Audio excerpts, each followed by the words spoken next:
discuss how to develop the brand. We'll discuss how to communicate the brand. And then we'll also discuss how we're going to maintain our brand. Now, go to the next slide, please. Now, discover your brand. Now, these are two things that people will look at. These are two things. Insights about you. That is just about yourself. Then an insight from others. What does people see me? You know, you guys, you looking at me now, what are you seeing? Then I myself, looking at myself, what am I seeing? Those two insights. So, insight about yourself are the goals. The personal drivers. What drives you? What motivates you? What pushes you? What are your values? What are you passionate about? What do you like doing? What are you known for? What do you have answers to? I take that again. Insight about it. These questions we should be asking ourselves every single day in a way to discover your brand. My goals, my personal drivers, my values. What are you passionate about? If it costs you to put it at the wall of your on your wardrobe in your house, of course, put it in front of your mirror. Please put it there. What are you passionate about?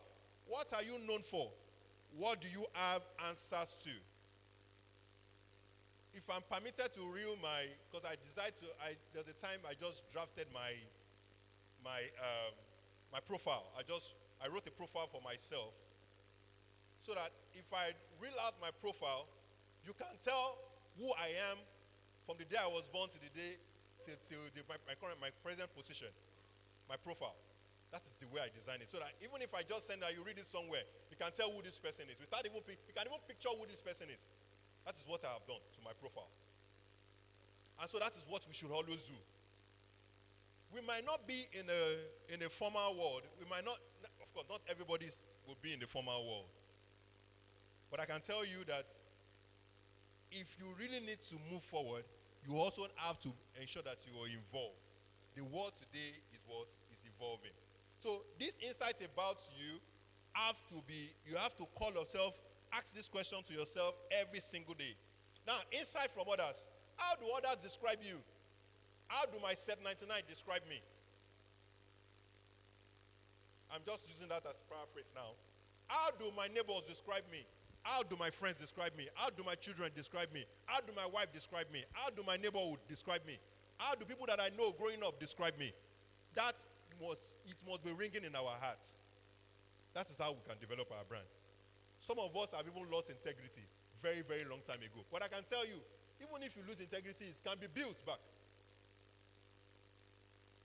Some of us, just one transaction with a fellow brother, you scattered everything. Just one single transaction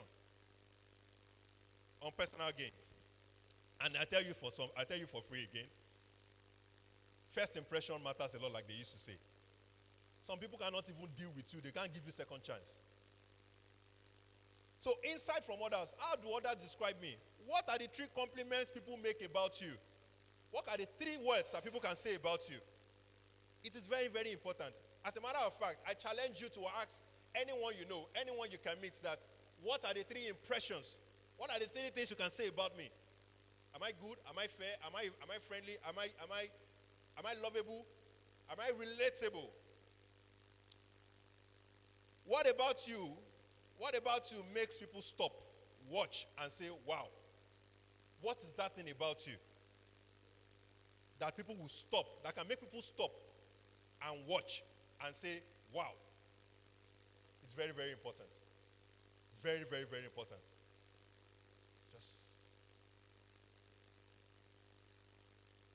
Now, step 2. Go to the next slide. Develop your brand. How do we then develop this brand? How do you develop your brand? Identify your target audience. Identify your target audience. Excuse me.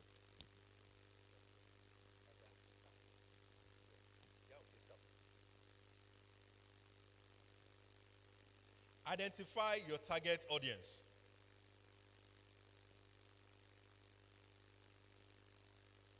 How do you identify your target? And write a professional profile, like I said, I wrote for myself, for your target audience. You are the only person on earth who can. Now, if you are not in the formal world, it's not necessarily that you can write something in a formal way. Your profiles can also, your physical self, who you are, can also speak a lot about your profile. You are the only person on earth who should also be on the top of your resume. You are the only person that can write about yourself. You know what your strength is. You can do a SWOT analysis of yourself, your strength, your weakness, your opportunity, and your threat. What is that thing that is making me fidgety even among friends? What is that thing that I'm always scared of? What is my strength? What is that thing that I do a lot that makes me happy? Understand your unique value proposition, which is your strength. Your unique value proposition. Use your own ability. We all have it. We only need to sit back, relax, check ourselves, and pick out that strength that we have. Answer, why are you the go-to person? If you are doing a business, for instance, and you have a customer who has been patronizing you, you are doing a business, you have a brand, you do a business. Maybe, for instance, you are a printer, and you have a customer who has been specifically patronizing you. You need to ask that customer, please, Mr. Customer, what is that thing that you see in me that is making you patronize me? The customer will tell you. Is it that he tells you that what you're selling to me is good? Is that he tells you that your smile is good? Is it that he tells you that you wear a very good perfume? Is it that he tells you that your price is good? He will tell you something. That thing he tells you is your strength. Hello? Please, am I communicating? That thing he tells you is your strength. And what do I have to do with that thing? You have to develop that thing. That particular thing that man tells you, or it might even be your wife. You can ask your wife, what is that thing you like about me? Be sincere with it. If she tells you that particular thing she likes about you, please build it. It's a way to grow. The moment you continue to build that strength, you get to be loved more. You get to impact more. You get to pass more information to others. Then find 5 personal brand attributes, which is that strength. At least. I only use one customer, for instance, now. Okay, let me quickly digress a little. In my sales career, which is over 14 to 15 years now, all right, I work with 2 major brands. I started my career with Toyota. I sell Toyota industrial equipment, which is forklift. I don't know if you know forklift. So I'm the country sales manager for Toyota forklift in Nigeria. And so I started my career with it just as a sales executive. But after 5 years, I moved to join another brand, Caterpillar. I became the brand manager for Caterpillar forklift in Nigeria. And so, don't forget that I'm a sales executive for 5 years. As I was selling the forklift, I had a list of customers I was selling to. And now I moved to Caterpillar.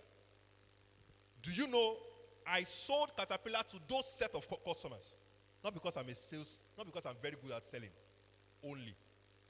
There must be something those customers sees that is making them buy another brand. If I go there and take a Chinese brand, they will buy from me. Those things that they see was the strength that I developed. Are you with me? I said I work with 2 brands. I'm back to Toyota now anyway, because the dealership of the Toyota when I started, the dealership was taken from them. So the company that took over the dealership is the company I'm working with now. So I represent the Toyota brand in Nigeria, Toyota forklift brand in Nigeria today. And so what I'm trying to say in essence is that if I'm able to sell 2 different brands to the same customer, 2 different brands to the same customer, it means I have been able to, not because I've convinced them that brand is better. When I was selling Toyota, I was telling them Toyota was the best. When I go to Caterpillar, I was still telling the customer that Caterpillar was the best. But what was that thing that I was doing? I was selling my value, my unique value proposition. It wasn't just the brand that the customer was buying. The customer also bought me. Because if I have not been able to communicate appropriately to the customer, I won't be able to. So I was able to sell myself before I sell the brand that I was selling. I was able to let the customer understand that, see, deal with me. And not just the brand I'm selling. So now, I need to rush this very quickly. So strength analysis. What is strength analysis? Now, this strength analysis is very broad, but I won't bore us with it. So it's something that we can do on our own. Your strategy, your competition, achievers, those that have achieved in what you do, winning others over, positivity. These 5 points, you can develop it on your own too. Now, you must know your strengths. I've said that earlier. You must know your strengths. Very few candidates, vendors, or competitors are able to quickly and effectively communicate their strengths, let alone articulate how those strengths are going to help in some way. So your strength matters a whole lot. Your strength matters a whole lot. Your strength is what you act on in convincing somebody who has a weakness. You take advantage of the weakness of whoever you are trying to sell your brand to, and you pitch your own strength to it. Let that person pick interest in you. The moment he pick interest in you, you have won the person over. And that is how to push the brand. I run straight to, how then do you now maintain this brand? Have you ever searched for information about yourself online? How many of us can type our name? Just type your name roughly on Google and let's see what it brings out. Just type your name. If you have internet, just put your full name on Google. Let's see what it brings out. What it brings out tells you your current position of who you are. You might not be in a formal word. Maybe I'm talking too much about the formal word, but just on a random note, put your name in the Google and see. So I did something like that for myself. Please go on. Just go on, very quickly. Yeah, so I did something like that for myself, and I just screenshot this space. I have about 15 results from searching my name on Google. In fact, I got to realize that if my boss in the office tried to put my name on Google, there's been conflict of interest in something I did in the past. And the company was there. So if my boss would just put my name there now, you will just find it there and say, but boy, it's a company laying. You know? So, what does the public space speak about you? Your picture, your name. Some of us, if you put our name on Facebook, what you will see could be somebody who is putting beer, put beer in the public space. I mean, it's a public space. Go to our face, go to our social pages, you will see funny things. You will see funny things. Some of us will put pot belly, open pot belly. And yet, you have forgotten that you have discussed your personal brand with someone who you feel could help you develop your brand, could help you and support your brand. And the person now went to your social page, opened your social page and saw a pot belly with a big bottle of beer in front of. I'm not saying it's wrong I drink a lot of beer. But the point remains that how then do you position yourself in the public space? So, look at all of this. Next slide, please. There are so many social pages that are currently LinkedIn, Facebook, YouTube, Twitter, which is X today, YouTube. These are places that can help you build your brand. And a lot of people are using WhatsApp now. WhatsApp too can help a lot now. WhatsApp helps a lot. Lately, I have stopped emailing. My email, the length of my email lately is just about 2 sentences. Papa, I make use of my WhatsApp.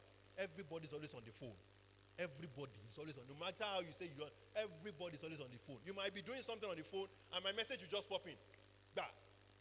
It will send a signal. Definitely. You might close it on to you, but the fact that opportunity, something means chance. It might be what you are discussing at it might be what your helper is discussing at the time, and the thing will just pop in. So networking. Today, I charge you. I charge everyone in this hall. Meet somebody and don't just meet that person, keep the relationship. One way or the other, somebody will remember that, Umbeni is wrong back. I spoke with this person sometime back. So, through your resume or job posting, at a networking event like this one, through a recruiter, by referral, at a trade show, through cold calling, you have all these means of developing your brand. Everyone knows the networking basics. Walking in the room. Go to the next slide so that you can see it. Everyone knows the networking basics. Walking in the room, Fair handshakes today. Some of us have even walked past, told me, Mori, any joint Mori. Everybody seated here, we are all Bausa. So it means you should walk up. When I came in, I saw about 3 or 4 gentlemen there, and I walked up to them. My name is Benga Jetta 99 sets. My name is Benga Jetta 99. That was what I did. And that courage we must admit. We must take it. Don't, regardless of who you are meeting, have that firm handshake, meet that person, dress to impress. If it is just one that you have, then can you come on quick? Yes,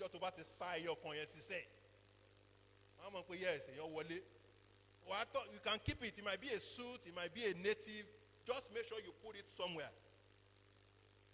Just make sure you put it somewhere so that the day you wear it, you know that someone has come in. Now, networking is the state of the mind. Go to slide 17, please. Networking is the state of the mind, and it is not about you. Too many people talk way too much. Yeah. Too many people talk way too much. It's not just about you. It's about listening. It's about listening. Some questions you just throw, and you start seeing the person you are communicating with. You will just keep talking. Just keep talking. Be resourceful. Be resourceful. Basic keys to successful interviewing and networking. Let us investigate the types of people that you will be meeting. It's important you do something like that. Prepare smart questions and rehearse in advance. Don't just walk up to people like recently in social media. The guy that flew in from US, what was it? Please remind me again. Yes.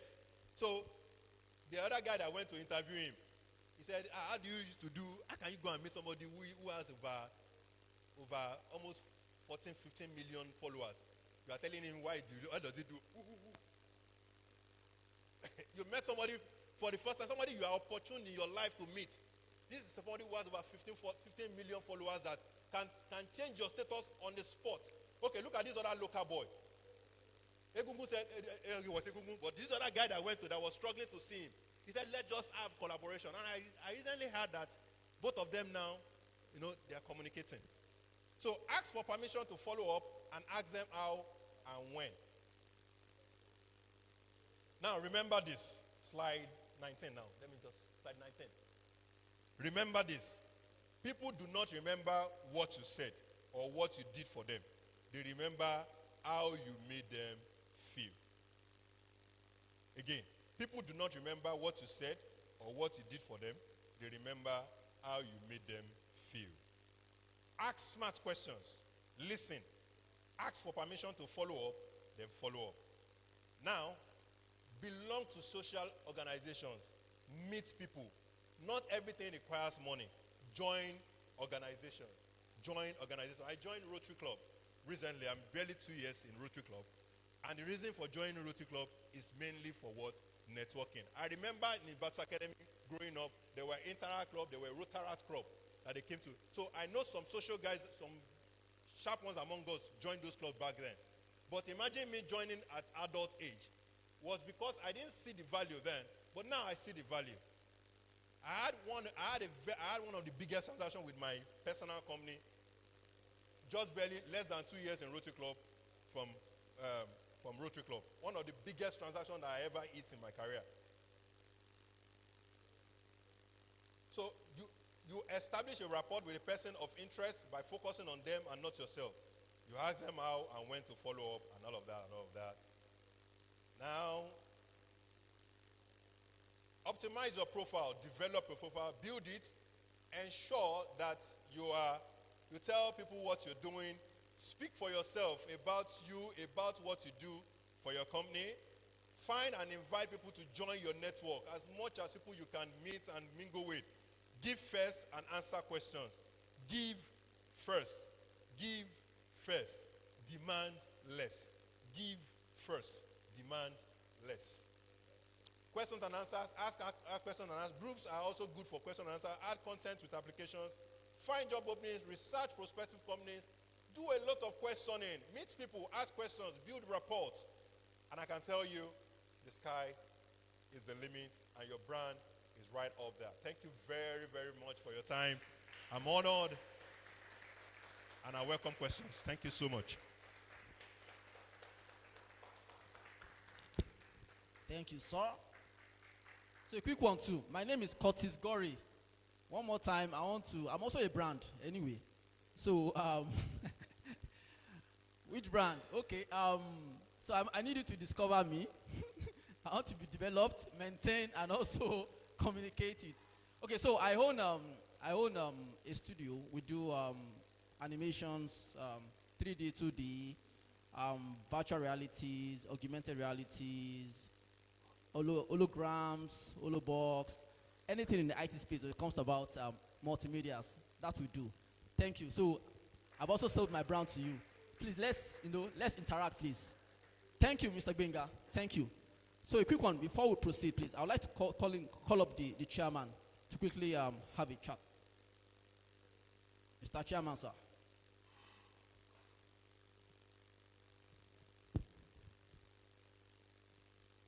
Thank you very much. Good afternoon once again, everybody.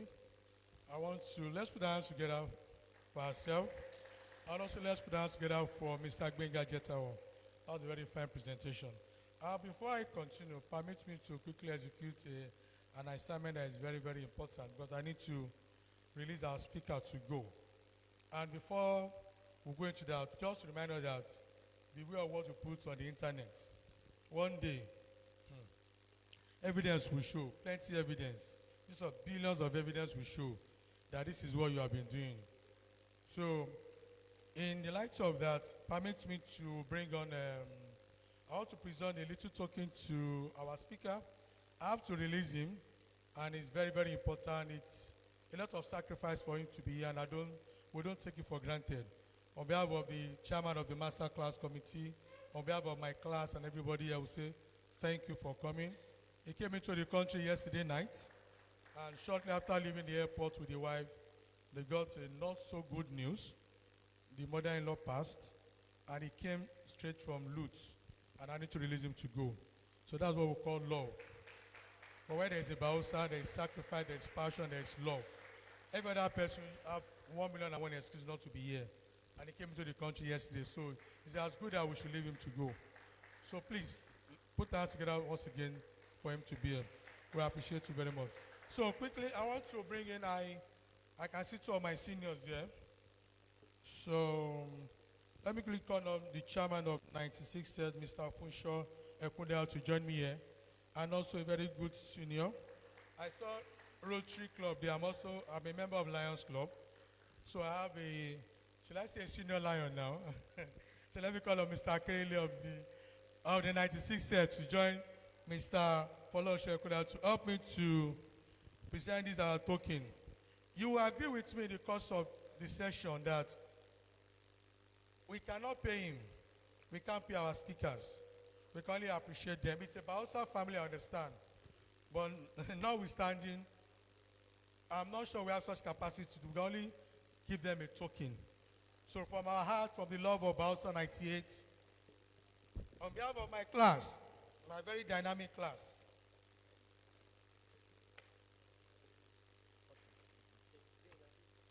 please come, sir.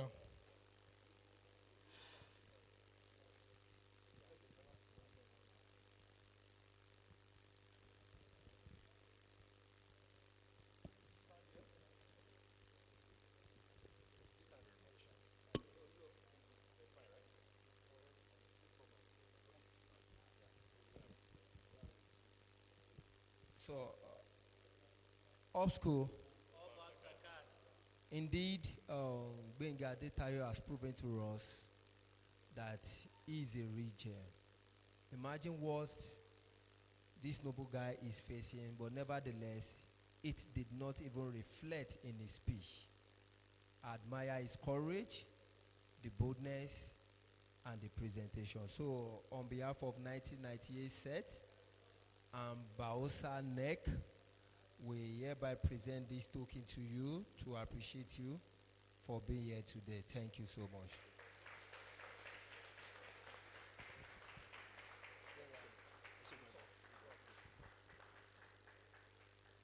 Thank you very much.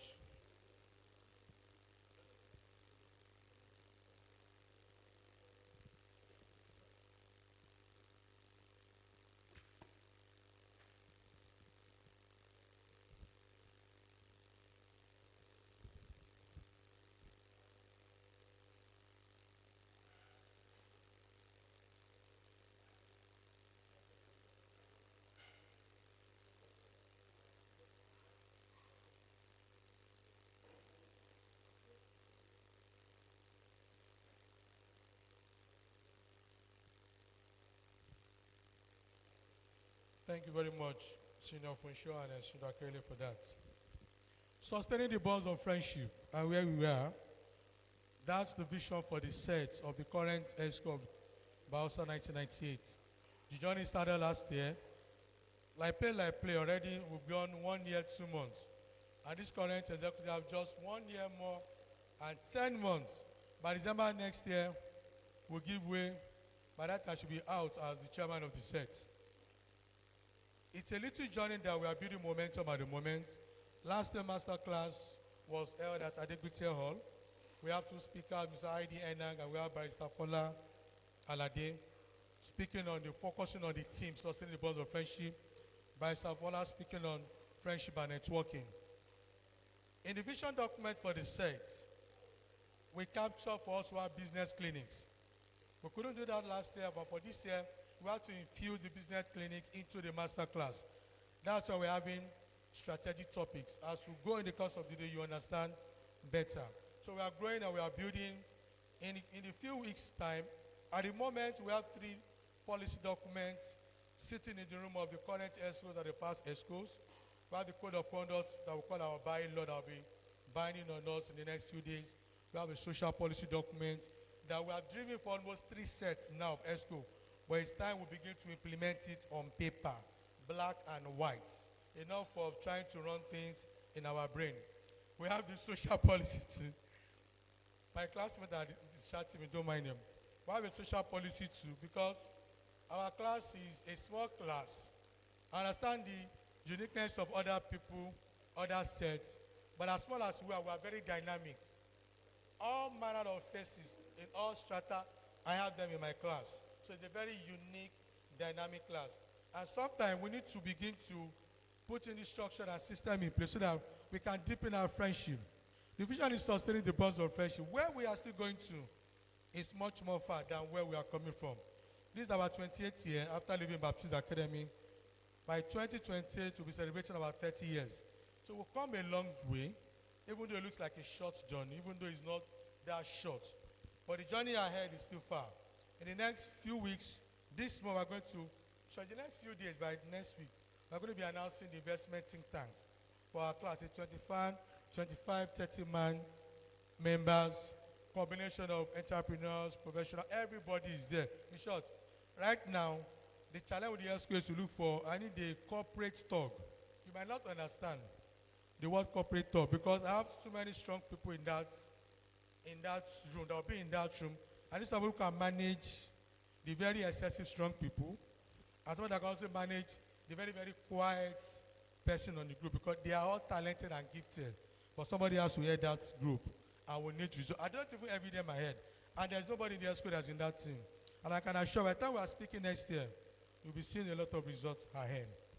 So, permit me to mention a special guest working.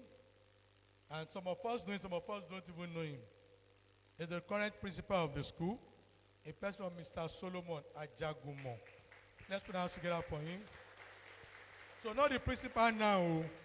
Take his number. Don't come and say Chairman 98. Send me the school principal's number. Get his number. Get to know him very well. Sir, we have good people here. They love Baptist Academy. The love of Baptist Academy, you cannot imagine how deep it is in their hearts. But I can assure you, whenever I reach out to them, they are ready. So, we also have, I'm trying to see if I can do a little bit, 2-3 minute touch on the speakers. We've seen Mr. Funsho Ekundayo is going to be speaking to us in a short while. Chairman 96, a very experienced investment banker and asset manager. And also we have Mr. Gideon Shoyemi will not be with us. He has an emergency. He's out of the state. He has a very reliable representative in person of Mr. Jesse Atta. Mr. Jesse Atta, can you stand up for recognition? Please, I want you to move to this side. My chairman will be leading to this side. He's standing in for the for Mr. Gideon Shoyemi. That will be speaking later on. So that's the very reliable representative. Also, I know I have in the room, I've seen him in person of Mr. Adim Ogbu. No, is it Adim Ogba? Ogun, chime. I go pay fine. Okay, he's my junior. You won't be able to find me. Okay. He's a member of 2002 sets. He's a veteran IT professionals, running stuff, a lot of startup and making. You know, IT people, they don't make noise. They just make cool money behind the scene. You think they are just hustling, they are making serious money. So, okay, Mr. Adim Ogu, popularly known as Adomo. Adomo. Hope I'm correct. Please, your way to the front, sir. Stand let's put our hands together for him. Mr. Adomo, CEO Adomo Global Limited. All manner of IT solutions, reach out to him. Because I want us to introduce ourselves before the second session commences. Can I have your seat, sir? Okay. So, without wasting time, I think the second session, yeah, the second session will be for Mr. Adim Ogu, aka Adomo Global International. I don't add international to your company, no. So you give me like 1% now. You're welcome.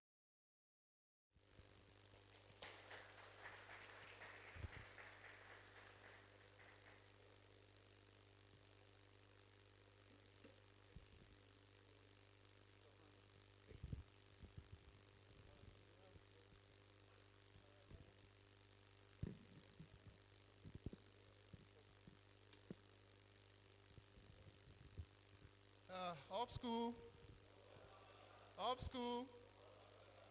It's good to be here again after a long while, and also wonderful. The people I chat with on the WhatsApp group, I can see them. Uh, Personally, I'm looking for a return match with the 1996 sets. It's still very germane. All right, Mr. Chairman, thank you very much for this opportunity. Um, it's a great honor to represent Baptist Academy and my set in 2002 sets. We have some of our members sitting there. Thank you guys for the support. This is a laudable initiative, and I've been looking forward to something like this where we can actually come together, we can network and interact in different, situations and scenarios. Um, Baptist Academy has been very impactful in my life. It was the first place I learned what life truly is outside my family. And I met wonderful people that we are still together after 24 years. My classmates are still there. We talk every day, literally every day, for almost 8, 10 years now. So it's a great honor. My name again is Adim Abua Ogu, popularly called Adomos from school days. This is from 1996 till date. So it's a brand that, has stuck. And Mr. Benga, thank you for your lecture on, branding. Adomos is just what Mr. Benga has actually, told us about. I'm going to be speaking on starting up a business, not theoretically, but practically what is obtainable in Nigeria now. A lot of people assume or think it's rocket science, but it is not. With technology and new policies by the Nigerian government, it has been very easy in terms of, regulation, starting it on paper. But we are going to be looking at how we can actually bring it to life with what we have. We know we're in the technology age now, where things are easily gotten, you can easily network and also reach people in whichever business. Now we have more businesses in the world now than ever before. Before we could talk about probably service consulting and manufacturing. Now you could talk about social media, you talk about music, entertainment, where you can get your, intellectual property, your works far and wide without leaving your location. It's a growth that has exponentially made, businesses boom. In the entertainment industry before, you just hear, oh, I have a manager and I'm an artist. Record labels were just those guys in the market that simply just, you know, you bring your CD or you bring your works and they just sell. But now it's like a chain of functions. You start with the artist, you have the artist manager, you have the producer, you have the editor, you have the record label executive, you have your own personal manager, you have your tour managers, you have the CEO, you have your accountant, you have your clothiers. You understand? So it's a lot. And now business is not just one size fits all. It's all encompassing for a lot of industries. So let me just, okay. We have, just give me a minute.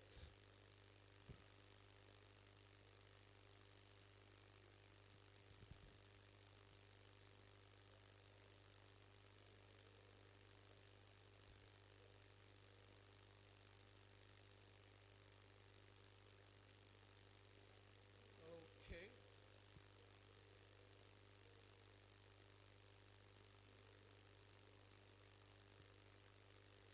All right, let's go to the first slide. Introduction of businesses in Nigeria and how you can start your businesses. First of all, why is Nigeria a compelling market? One, we have the population, we are growing in terms of technology, and we have a viable ecosystem. We are around 240 million strong black people, the most populated black nation all over the world. I believe we can agree with that. Now, having that kind of population is a strong indication of the strength, the capability, and the capacity we can use in building different types of businesses. Now, you can have a kid in his or her room starting a business and thriving. In fact, even scaling that same business through technology and skill without knowing anybody in government or having any godfather. In fact, most young people now, what they prefer to do is actually starting their business than, going into the civil service. I'm not saying the civil service is bad because even technology has started making the civil service very interesting to work in and viable. So with a population of about 240 million people, we have the brains, we have the population to consume your product and services. Every day people say, oh, Nigeria, oh, the economy is this and that. We see more people from different countries coming into Nigeria to establish manufacturing company, technology companies, service and consulting. So you now ask yourself, what are those people seeing that I am not seeing in Nigeria? Right? So Nigeria is a very ripe, country to actually, as regards population, to actually start your business. Then we also have the growing tech space. Now, tech has actually come to revolutionize how we do business, how we see business, and how we process business. With technology now, you can scale in terms of services, relate to your customers 24 hours without considering the infringement of location. I could be a business in Lagos and I give my service and send my products to states in Abuja, in Port Harcourt, in Enugu, in Owerri, in Ibadan, in Ondo. We have a lot of people that do that, especially in the tech industry. What happens is you have companies like OPay, MoneyPoint, and they do business all over the country. Technology has been able to enable them to reach far and wide with their products and services. Now, the SME ecosystem, I will mention one particular and important aspect of that, policy making. And who makes these policies? Government officials and agencies. We have seen over time, for the past 5 years, where you have policies that have enabled businesses to thrive, enabled businesses to scale, and starting a business to be very easy. The first thing you have to do when it comes to business is have an idea. And the idea is simple. It doesn't have to be something complex. So come up with an idea that will solve a solution or provide a service, or you come up with a product that will be sold to people for everyday need. The ecosystem has grown as regards policy. Now, before you want to register your business name, you start looking for a lawyer, right? Or a practitioner, a practitioner secretary that is practicing. We have the association of the Nigerian secretary. I don't know what they are. Someone can help me with that. Where they have the ability and the authority to actually help you come up with, your business, legalize it, give it an identity through the CAC. Now, you don't have to go anywhere. Just in your room, you can go into the CAC website and, do your processes. You look for the name. If another person is using that name or another entity is using that name, you do a search for that particular name, which will be your company or business identity. Once they authorize it and say, oh, you are free to use it, right there and then, you do your registration. They have a template that is very simple, where you really don't need to, not necessarily you really don't need a lawyer. You may need a lawyer to interpret some informations for you there, right? But you can actually start it and complete it and even make payments online there without leaving your location.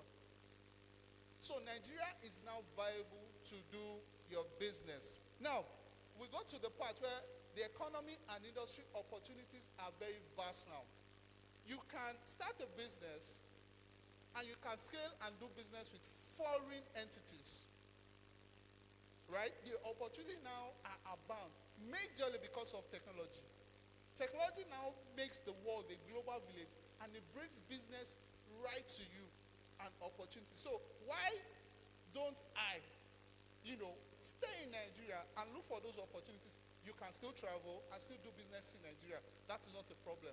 But it is now easier to start a business in Nigeria than ever before. So as at this point, there is no excuse for whoever that wants to venture into business, no matter the type of business. Finally, there is now more an exciting support framework and incentives as well. You look at, when you start a business, you consider,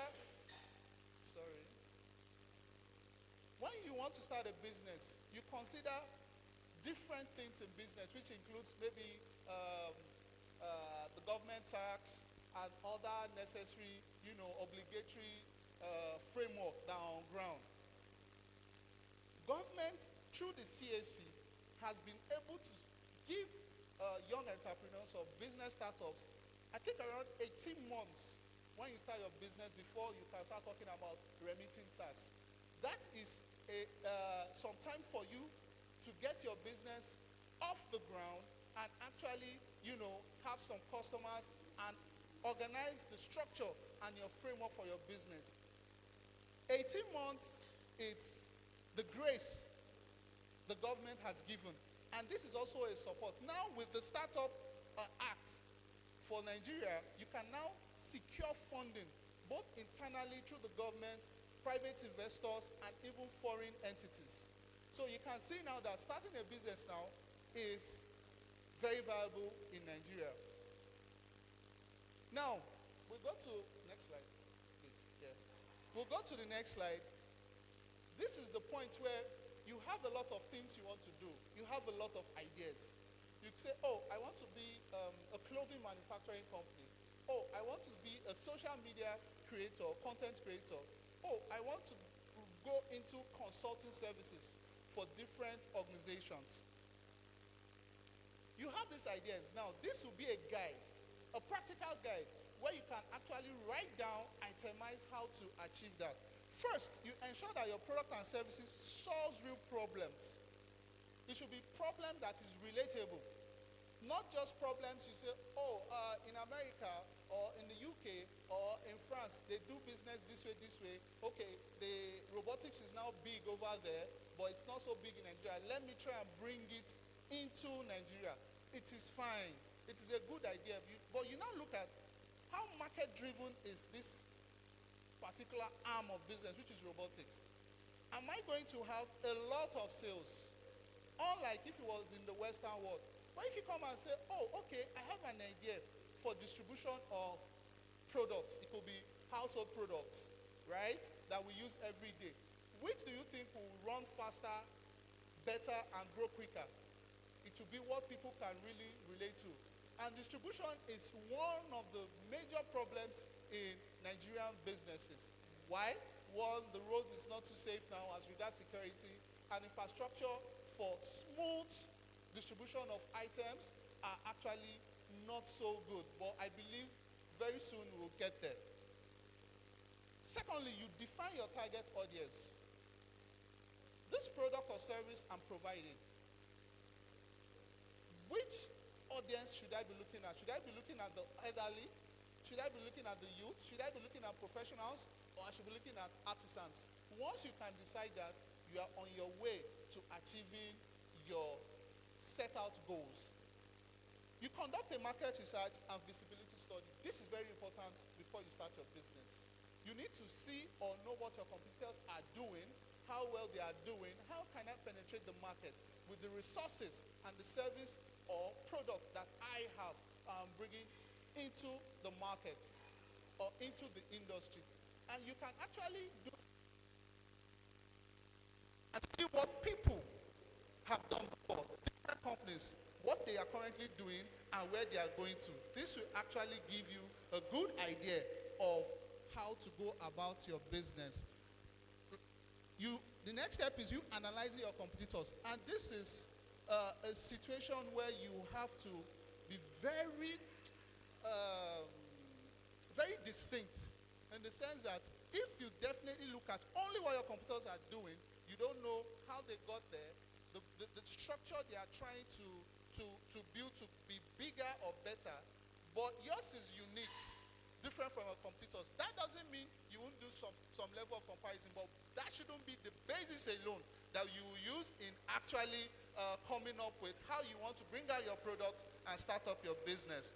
Finally, you identify value, proposition, and potential revenue streams, because without you having revenue in your business, trust me, you will not grow. Right? So identify your value proposition. What makes your business different from your competitors? What are the value? What are the benefits a customer will get from your business, your product or service that no other person can offer? Or if they are offering it, how do I make it better? How do I make it easier for customers to be able to get my product or reach my services? Next slide, please. The third stage is you writing down your business plan. Your business plan is basically what you will start with, what will flesh the idea or the business, your projection for how your business will grow. Where do I start from? What do I have? How can I get here? How do I do marketing? How do I describe my business as regards product or services? What's the uniqueness? Do I have a market analysis to plug in my business so I can direct, I can structure my business to where I want it to be in the next 3 years, 5 years, 7 years, 10 years?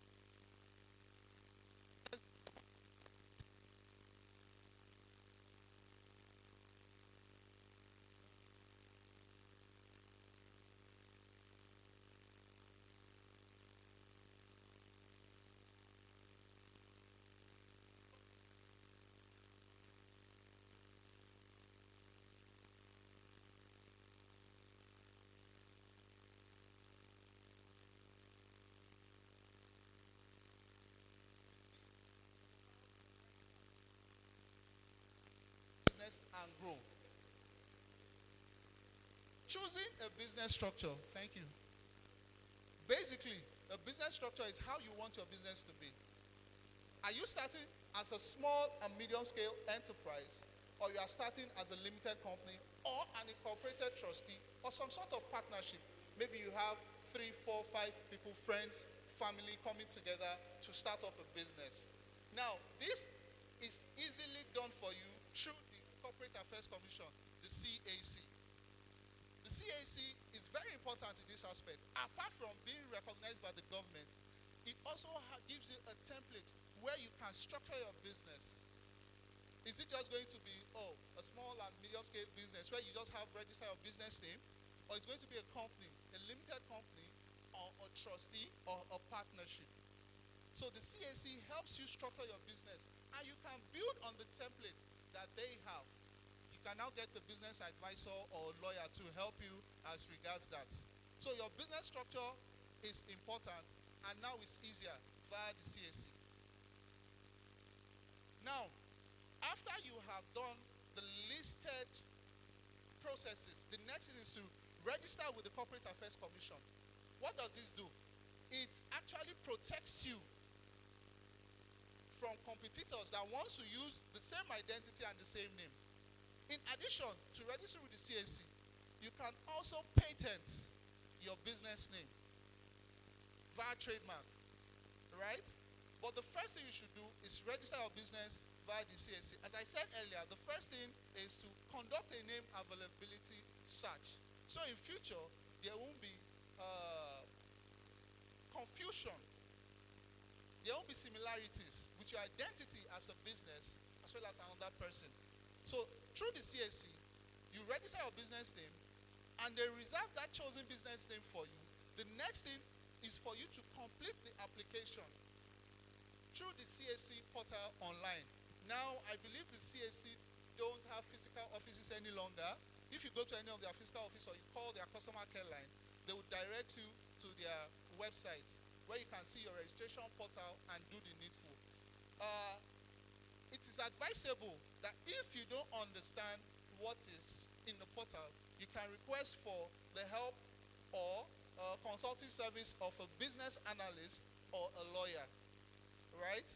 You submit the required identifications and documentations, you pay a registration fee, you receive the certification of incorporation and your RC number, registered company number. That now makes you legally a business.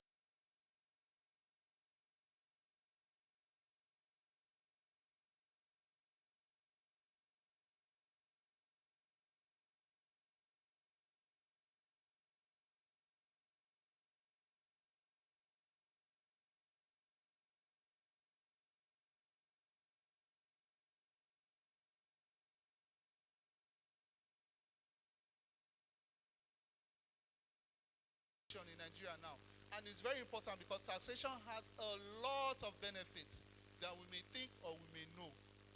If the government actually judiciously uses these tax remittances to actually build infrastructures and help business people, right? Examples of taxes you could pay are company income tax, value-added tax, which is VAT. VAT is actually practically one of the most popular tax that we know in Nigeria, because every product you buy, you have a VAT in there. But there are some exceptions of some products that are not VATable. So that will be another discussion for another day. Also, the withholding tax and payee tax if you are a hired employee. So it is very important that once you register your business through the Corporate Affairs Commission, CAC, the next thing is for you to have a tax identification number, which is the TIN number. It is very important because if you don't do that immediately, it will come in future or soonest to haunt you. Let's go to the next slide. Licenses and sector permits. Now, we have different businesses, right, in Nigeria. And different agencies are responsible for this business based on compliance and also regulatory permits. And to say this, it is very important that we have that because some industries are very, very important. They are very, very important for these agencies to checkmate the people playing in that industry. Like you have examples of NAFDAC for food, drugs, and cosmetics. We know for the past 20, 15, 10, 5 years ago, how it has been with smugglers and counterfeit manufacturers. And this particular industry is very delicate. It has to do with life. It has to do with death. It has to do with well-being, especially the food processing, the health and drugs, and the cosmetics. They are very, very sensitive, very, very sensitive, industries in Nigeria. We have the Central Bank of Nigeria, the financial services. I believe, remember, the recapitalization that is currently going on. I see a lot of benefits in it. One, it makes our financial institutions stronger. When I mean stronger, financially stronger. Remember so many years when banks would fold up and they'll tell you could have 1 million. They'll say they are giving you only 50,000 naira.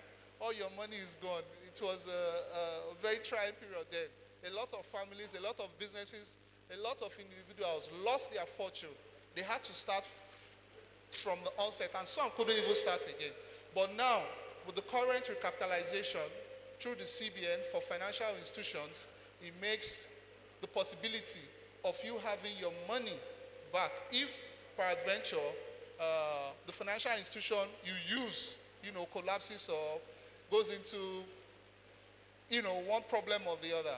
Now, with this, our financial institutions now can do international business and bring in forex into the country, which will make the economy healthier and grow exponentially. We hear of banks that buy foreign banks now in Nigeria. Nigerian grown banks that started from Nigeria buying other banks in Africa. What does that do? It helps to standardize globally our financial institution. Our financial institutions now play in industries, countries, and regions that we dare not, venture into before. But with these policies of standardization, recapitalization by the CBN, we now see the best of it in Nigeria. Foreign investors now come into Nigeria understanding that they have the financial instruments to run our business as we do from where we are coming. So it is, a wonderful thing in Nigeria now. Yesterday was the best time to start a business in Nigeria. Today is the second best time to start a business in Nigeria. It is now easier and better. We keep saying the economy, the economy. Trust me, no economy in the world is 100% and perfect. But within that economy, you can start something that will grow that economy, no matter how tiny or how big what you have, your product or service is.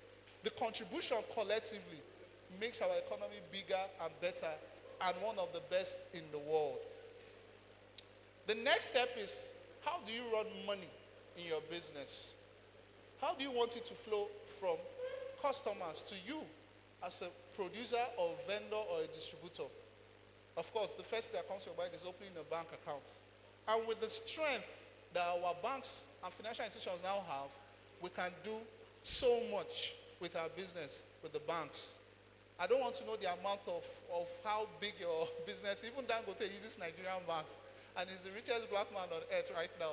So opening an account is the first stage. And you have to come up with some documents for them to recognize that you are a legal entity. You have your CSC certificate and your RC number. You have your tax identification number.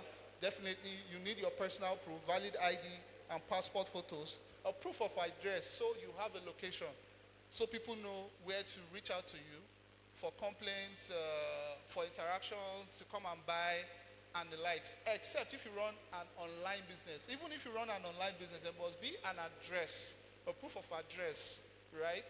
Because registering under CAC, you definitely need to put a physical address in it. Then your utility bills. Now, it is very important that as a business person, always separate your business and personal funds to simplify accounting and tax compliance. If you don't do this, it will be a problem with the taxman, because the taxman will tax both your personal money and your business money. So it's very important that you separate them. Now, you can also explore funding sources. We have the self-funding, of course, your personal, contributions. You can have bank loans, soft loans, but it's always advisable not to really start with bank loans if you can, because it will put pressure on your business. Paying back interest and trying to pay back the capital, it will take a lot. Government support through funds and incentives under the Startup Act. I mentioned earlier, the Startup Act has actually made running a business or starting a business easier. We have the Leasing of Organization of Nigeria, LACON. We have the Bank of Industry, where when you start a business, you can actually apply for funds from the government at very minimal interest, unlike financial houses. All right, so we'll move to the operational setup. Different businesses has different operational setup, but to be very, let's say, to be minimal and start your business on a simple structure, uh, I itemize this. You have your business location or virtual setup. As I said, you can do your business physically or virtually. You have to have some sort of location. It could be your email address, your website. That's a virtual, location or address. Then you could have your office or your store as a physical, if you do a business that requires physical, address. Of course, you have to have your accountant. Every business, you have to have an accountant or be financial savvy, because money is the heart of the business. And having your money in the right places, structured in the right way, helps your business grow, and it shows that you are very serious with your business. Now, you have some businesses that only you can run. You have to employ people, right? So you have to have a payroll system where you can actually pay your employees, deduct taxes, pensions, and the likes. If you have that level of employees that you have to do those, regulatory compliance. Lastly, you could have your customer relationship, a management system and your POS. Some just small businesses, they need POS so they can track customer payments and all. But if you have a large business, you need to structure your CRM. Yes, you need to structure where you can interact with your customers. You can track your customers, what they buy, as are when, how well are they buying, how well is your business doing, how do you reach out to your customers. So this is just a simple structure you can start up with. Yes, the next step is the legal and compliance essentials. You can be, if you are more like a partnership business, you now look at shareholders and founders. Now, even as an individual starting a business, if it's a limited business, not just a small business like, a business name when you registered with the CAC, you will see the point where they will tell you to put the amount of shares you want to allot to that business. Most people actually do it at this level, they do it at 1 million naira. So your business has a quantity, an allotment as regards the financial worth of that business. Some make it 10 million, a billion, 100 million, as how big that business is. But under the CAC, they advise, you start with 1 million, right? So you can still make it bigger. There are some specific industries where they request that you make it 10 million or 1 billion, as the case may be.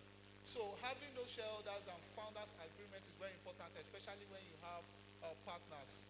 You also employ people. You have employment contracts, which we all know. Some of us started, as employees before owning our business, or are still employees. So we have our employment contracts.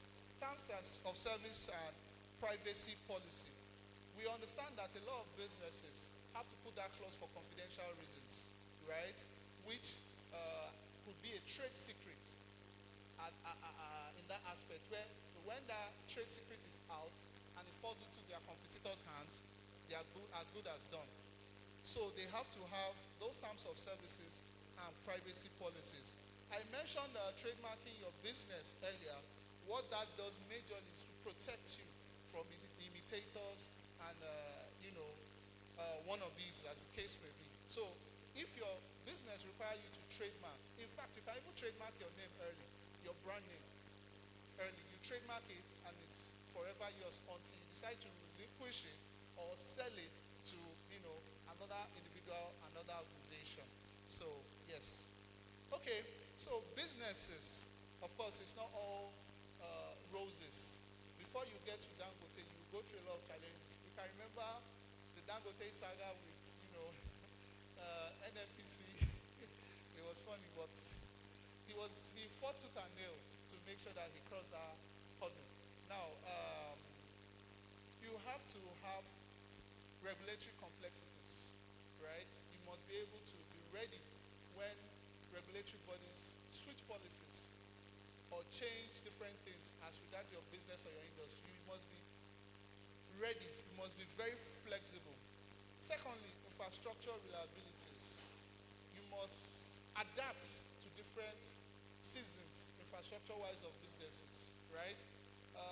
One of the major things that many companies, especially in the manufacturing industry, face is actually lack of lack of infrastructures as regards logistics, moving the items from one place to the other.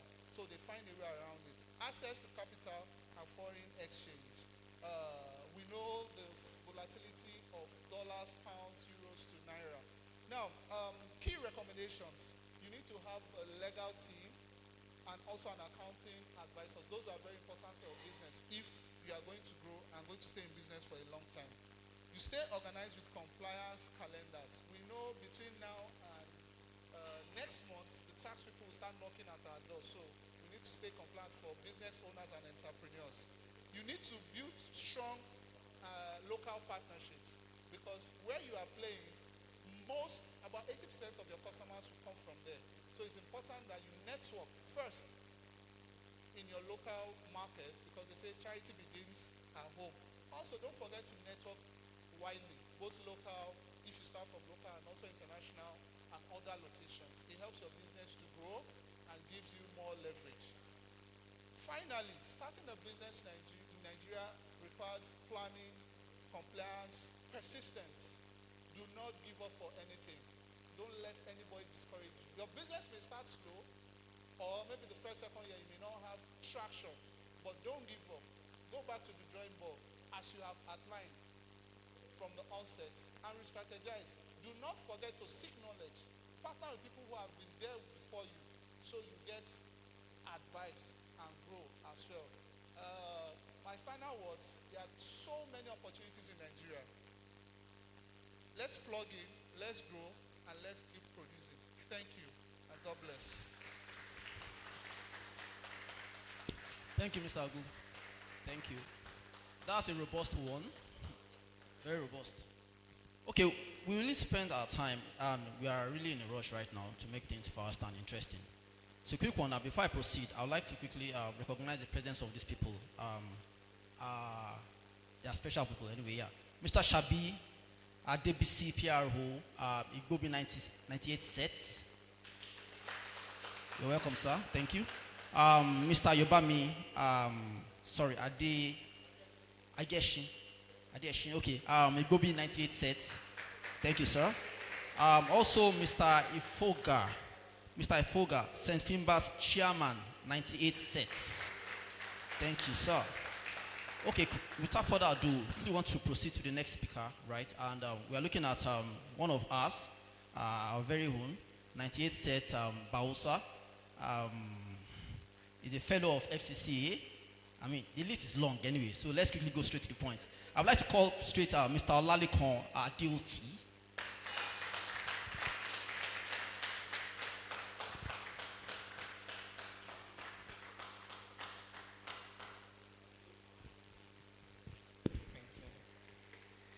Up school.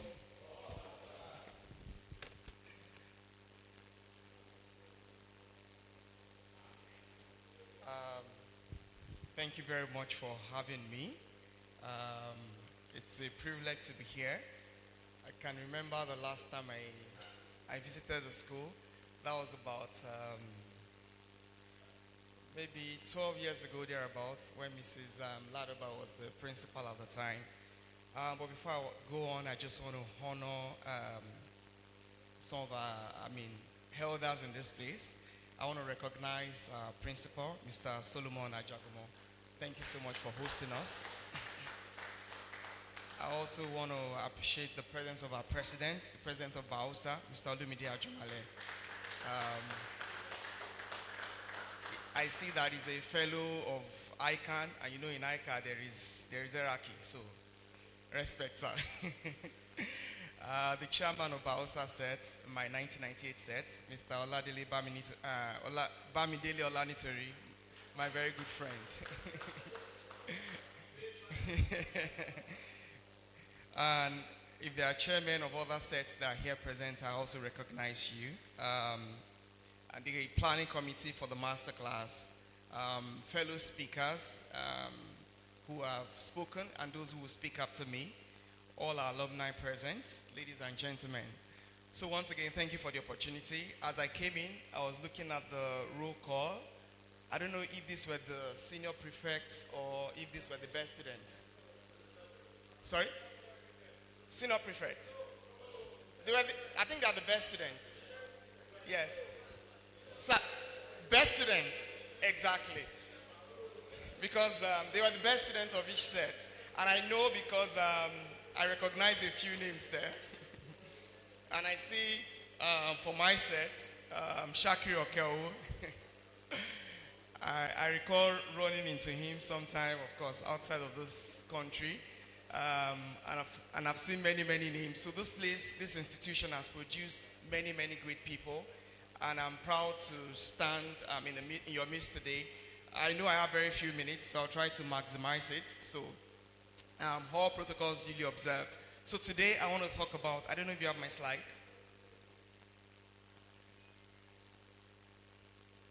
I want to talk about beyond the paycheck, building a legacy that outlasts us. I want to make sure that it's something that is relatable to every one of us.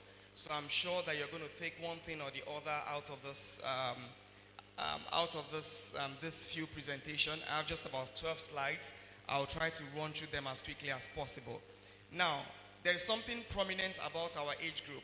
I was just thinking about it, and I realized that, many of us are for the 98 set, many of us will be in our mid-40s. They call us the sandwich generation. So that age group is between 30 to 59, but for us, I think many of us will probably be in our early mid-40s to early 50s. I will guess that most people, except for our elders, of course. So many of us will be in that generation. So what is the characteristics of this particular generation? The characteristics are that many of us will probably have children in primary, secondary schools, and you're paying their bills. Some of us might probably have children in universities, and you're paying those bills. You have elderly parents that you're taking care of. That's also part of the characteristics. And I realized that in recent times, a lot of my friends would invite me. I get invitation a lot for burials. Their parents are aged, and they're passing on. And so we are in that space too, where we're catering for our aging parents. You want to make sure that they are comfortable. Their health care, all of that. Many of us are in a stage in our career where we're trying to make some progress. So there's a lot of pressure. There's a whole lot of pressure that we're trying to deal with. It's also a stage in our lives where we're very particular about our health. You just realize that once you cross that border 40, it's as if some things are waiting for you. I was not using glasses until, frequent headaches and all of that. I went to see the doctor and he said, bro, it's time for you to start wearing glasses and all of that. You start paying attention to the BPs to make sure. They will not tell you that it's not just enough to look fit. You need to exercise your bodies and all of that. So those are the things that we begin to pay attention to in this generation. So the sandwich generation, where you have a whole lot of responsibilities, and we have to live up to those responsibilities. So let's put that aside and just look at, because we're talking more from the finance perspective today, and to lay a little background. Many of us would have seen the economic outlook for Nigeria. If you don't know, you'd have heard a few things. When President Tinubu came in 2023, if I'm correct, the first thing we had was subsidy is gone. And then we all know the implication of that. Of course, with the subsidy gone, fuel prices skyrocketed. Our inflation figures became, weak. At the end of 2024, thereabout, we were about 35% thereabout. And the president and his team has been trying to bring down numbers down. And then, of course, Forex, FX numbers went to as high as 1,005. I remember going to shop maybe in some supermarkets. You go there one day, you saw a particular price for an item. By the time you go back there, maybe 2 days later, that price has changed. In fact, they stopped putting prices tags. They will now put a scanning machine. So you pick the item if you want to buy, you go and scan. That's what shows you the price because of the way the economy was at that particular situation. We had not reached an hyperinflation, but definitely the inflation was so high. But what is the projection going into 2026? Because it's a bedrock of what I want to talk about. The projection is that the Naira will be relatively stable. There are projections that the inflation figure would come down. We finished the year last year at about 15 or 15.5%. The average for the year was like 23% thereabout when they revised it. And they are looking at this year will probably be in the neighborhood of 12.94 on the average. And then, of course, you have the new tax act that is being implemented. Why am I saying all of this? You would get to know. Next slide, please. So we have gotten to that point in our life where we have to go from just to a preservation mindset. So if you had investment before, you need to begin to rebalance your portfolio to make sure that you are doing the right things. And part of doing the right thing is that you want to begin to move from high risk investments. I remember there was a time post-COVID, I put some of my money in some stock, and then of course the market went crazy, and I lost significant value. I'm like, oh my God. So now, if they tell me to come and put money in a particular place, I tell them, I hope that my capital will be preserved. I don't want to hear story. We have gotten to that stage because, responsibilities are staring you in the face, and you don't want to lose value. You are beginning to look at your financial priorities. What are the things that are key to you going into the future? You have bills of your children, you're paying school fees. If you ask a lot of parents that are working class today, why they don't, the things that fear them the most about retirement, you probably think school fees is one of them. They want to have a house for retirement and all of that. So this is that time where you begin to assess all of those priorities. So there's a whole lot of, you need to also begin to think about retirement at this stage. I'm sure if you're not giving it a thought, begin to think about it. You're in your mid-40s or early 50s, and retirement is right there. You're looking at it. What is life going to be at retirement? So that is that point in our life where we begin to give attention to those things. Next slide. I have presented two people here. I have on the screen Mr. Ajanle Koko and Mr. Adarabioyo. Mr. Ajanle Koko is currently, he has a huge mortgage to finance a house, a duplex apartment in Lekki Phase 1. He has about 4 status cars, and he has maybe 3 domestic staff, 1 personal servant, driver, maybe 2 domestic staff. He has, he goes on family vacation on business class every year. He has no retirement plan, no trust fund for the children, no health insurance. That's Mr. Ajanle Koko. And then you have Mr. Adarabioyo, who lives in an owner-occupier house, and he has rental properties. He owns maybe 2 vehicles that are fully paid up, no loans on them at all. And occasionally, he can finance vacation. He puts his children in schools that he can afford. He has retirement savings. He has education trust fund for the children. And he has an insurance scheme. Which of these 2 people do you think is a rich person among the 2 of them? Sorry? Adarabioyo. Because one is looking very rich, but he has a lot of obligation. Because one of the things that I'm flagging there is the fact that he holds about 3 banks, a lot of money. So you don't know how much exposure he has to the bank. All of those exposure can just basically, if he has to pay those loans, everything that he has as assets might just disappear. But you have someone who is building steady wealth. So there's a lot of pressure in our society, and for this age category, we are under a lot of pressure to live the big life, to show that we are big and all of that. And we need to manage all of those perspectives, because what you have as income is not necessarily your wealth. I think I'm going to talk more about that on the next slide. Sorry, I'm trying to rush because of time. So, I want to talk about here the trap of a lifestyle of inflation. For a lot of people, they earn money and that money grows, right? But as the income is growing, so also is the obligation growing. That's when, as somebody's salary increase, that's when they suddenly remember, I don't like the school that my children are going to. I need to put them in this private school, in a more expensive private school. They suddenly think about, they probably feel like, oh, maybe my caliber of friends in the office, this is not where they live. They live in this kind of place, and you want to change accommodation. So you find that for a lot of people, sometimes their income grows, but their expenses are always also growing at the same pace. Bigger houses, better cars, lifestyle of inflation. You're trying to show off. But salary increase for those people is not just, so if you have an income, if that person is any 1 million naira and probably went to 2 million naira, 2 million naira does not necessarily show that you are more wealthy, because your expenses might have caught up with it. But if out of that 2 million naira, if you're able to put aside 200,000 naira in savings, that is wealth.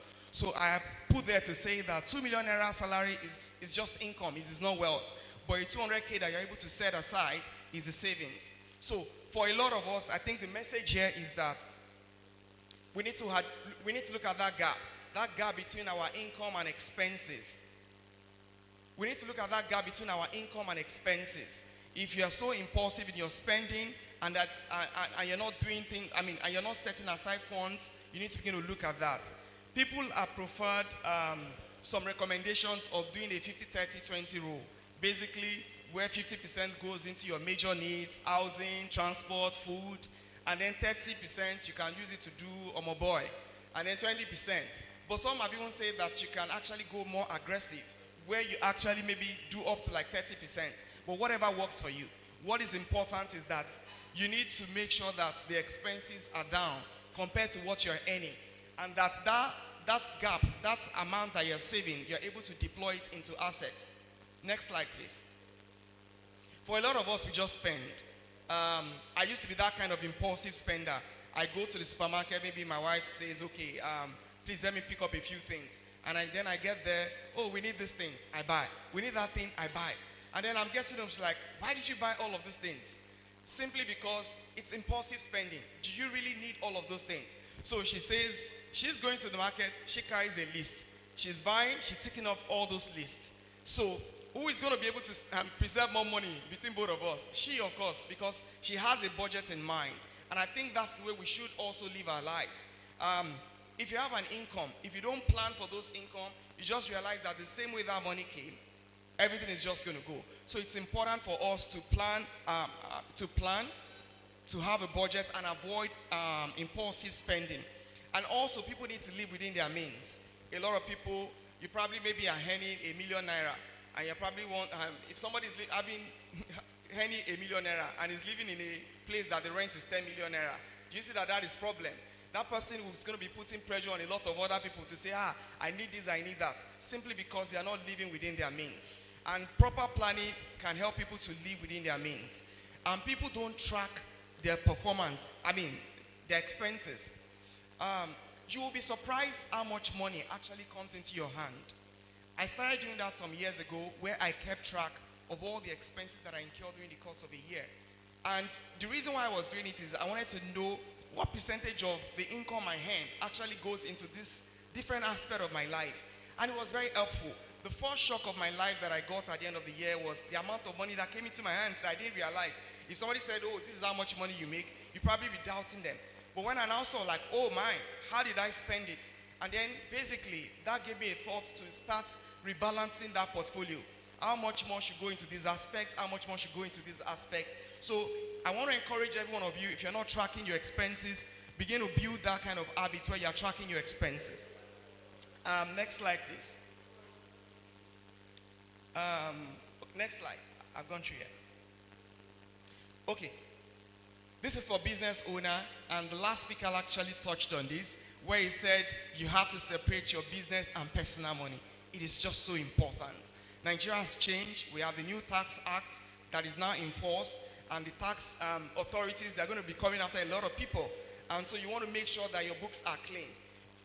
Revenue, because a lot of people don't keep records of their businesses. You don't have financial records. It is important to have financial records, because if you don't have financial records, you will not know whether you are making profit. A lot of people, once money comes into the bank, they see the revenue. Revenue is not the same thing as profit. Revenue, after revenue, you have a lot of expenses that you've incurred. So if somebody produced this phone, if this phone cost 100,000 naira, they would have bought materials.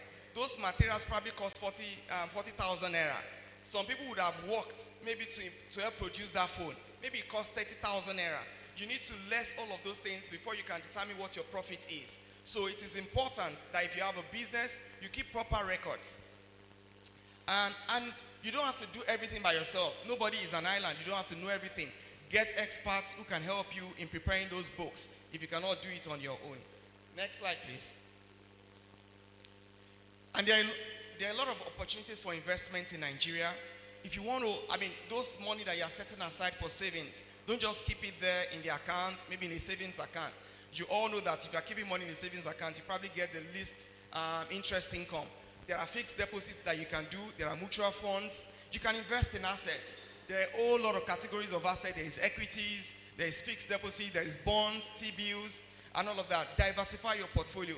If all you are doing is just to buy land in Makoko and you keep buying, please try and diversify your risk. If you are doing assets, if you are buying land, beyond buying land, also have liquid assets. Because tomorrow, if you need an emergency fund, you might not be able to sell that property on time. It is that liquid assets that you have that you'll be able to dispose on time. So you want to make sure that you diversify. And then I used to have some, so basically, I was talking about risk portfolio. Having my hands burnt in some investments, have also showed me that you have to diversify that portfolio. And please don't look for quick, getting rich quick mechanism. If you're doing an investment and they're promising you like 40%, 50%, there's no market anywhere that's going to be offering you those things. Be wary of those kind of things. People want to just get quick money quick. So don't carry your money and go and give it to somebody that say they want to give you 40%, 50%. It is not realistic. Wealth is grown in stages, not boom like that. Next slide. And yes, it's important to say this. People are always very afraid to hear it. Beyond a will, build a legacy. For it is not a taboo or invitation to death if you want to put in place a will. It is good. It's actually being responsible. I didn't used to entertain this kind of conversation until I had the opportunity to work with some people who are doing who manages pension, and I hear a lot of challenges that people go through. You find that some people, they don't plan to die, but things happen. We all know of a popular banker in Nigeria that passed on, and the mess that went on with that. Now that's even a very public figure who had some form of structure. But if you think about it, some people in this society where we're in, somebody may pass on and then the family will just will rise up and begin to give the family a whole lot of headache. But you save yourself from a whole lot of headache if you begin to put a structure to that. So I want to start thinking about that. You might think, oh, what do I really have? It's not important. So long as there's something that you feel that it is transferable, begin to put a structure to it. That's my admonition to us. Next slide, please. And then I want to, because a lot of us are in a stage in our careers where we're still growing, I want to emphasize the importance of continuous learning. Please don't stop. Because that skill that you may acquire may be the next breakthrough to the next job that you want to have. You're trying to climb up there. Nigeria is a very competitive place. You need to make sure that you're ready for that assignment. Look for opportunities to learn a new skills, do a new course, a new certification, so long as it adds value to you. And beyond adding value, it also stimulates our brain. We all want to live long and be relevant. So please, continuous learning is very important. Enhance your skill, broaden your horizon, because it makes you competitive. And when that role is available in your workplace, you might just be that person with your skill that they are looking for.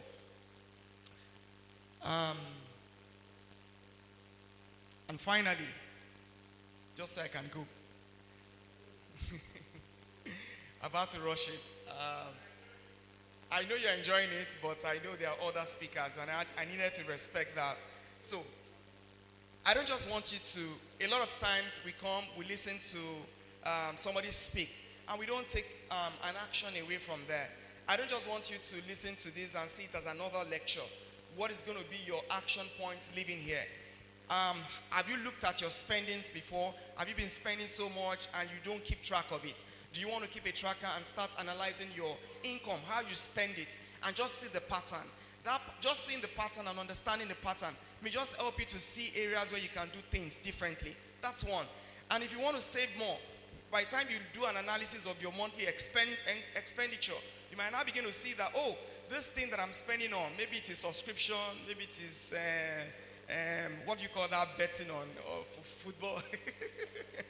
You might just want to say that, okay, I want to lessen this and begin to increase my investment and save more in that regard. But whatever you do, make sure that there's something, perhaps you have a lot of assets and there's no structure to it. You want to engage an expert and begin to put some structure in place, please do that. Maybe you have all manners of assets and there is no structure. Just, whatever it is that you have taken away from here, maybe you need to build a new skill. Don't postpone it to say, oh, maybe you'll do it later. I personally, for a while I wasn't doing anything, but my weekends now, I started taking some classes just to better myself. Today, the opportunity cost for me being in this meeting is that I am missing some classes. And it's just a way of adding value to ourselves. So is there something you've been procrastinating about that you can use to add value to yourself? Stop procrastinating. Make it a Monday morning action plan. You leave here, you're just thinking in the middle of the evening, what can I do differently? List out those action plans and just implement it. Thank you very much for having me, and it was good talking to you. Thank you, Mr. Dilty. Thank you. Okay, from brand, identify yourself, down to we getting our business done. And here we've talked about life as men and women anyway, in terms of, our finances and the likes. You mentioned some things that are very key. I tried these things some years ago, like 7 or 8 years ago. Since I'm an IT guy, I just decided, okay, how much even get into my account, monthly. But so at some point, I think I downloaded a particular app that I was tracking to the least thing, that okay, maybe buying credits or giving someone money and all that.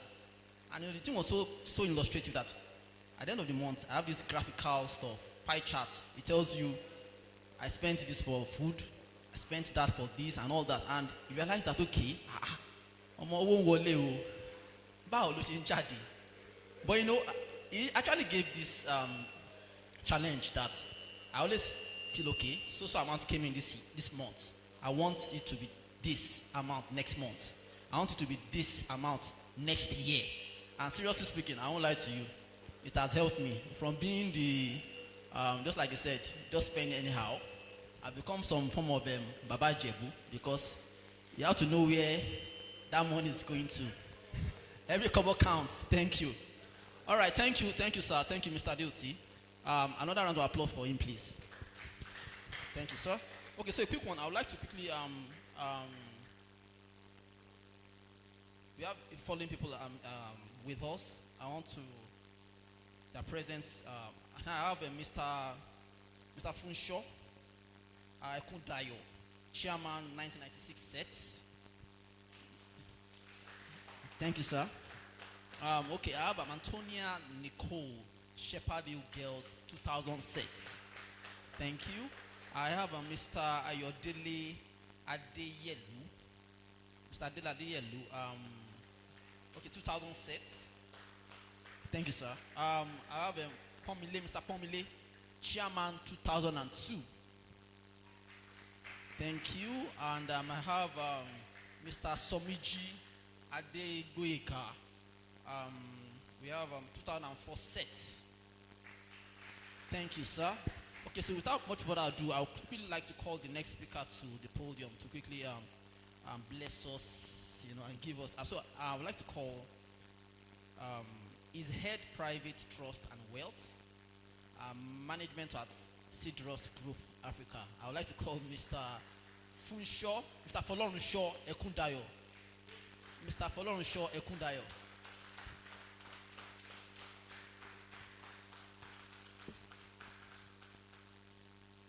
Thank you.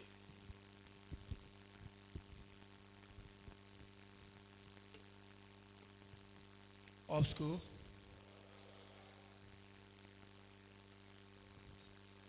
I would love to start by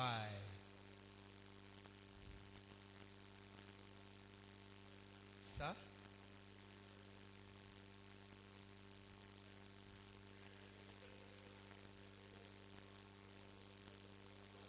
No, they don't know.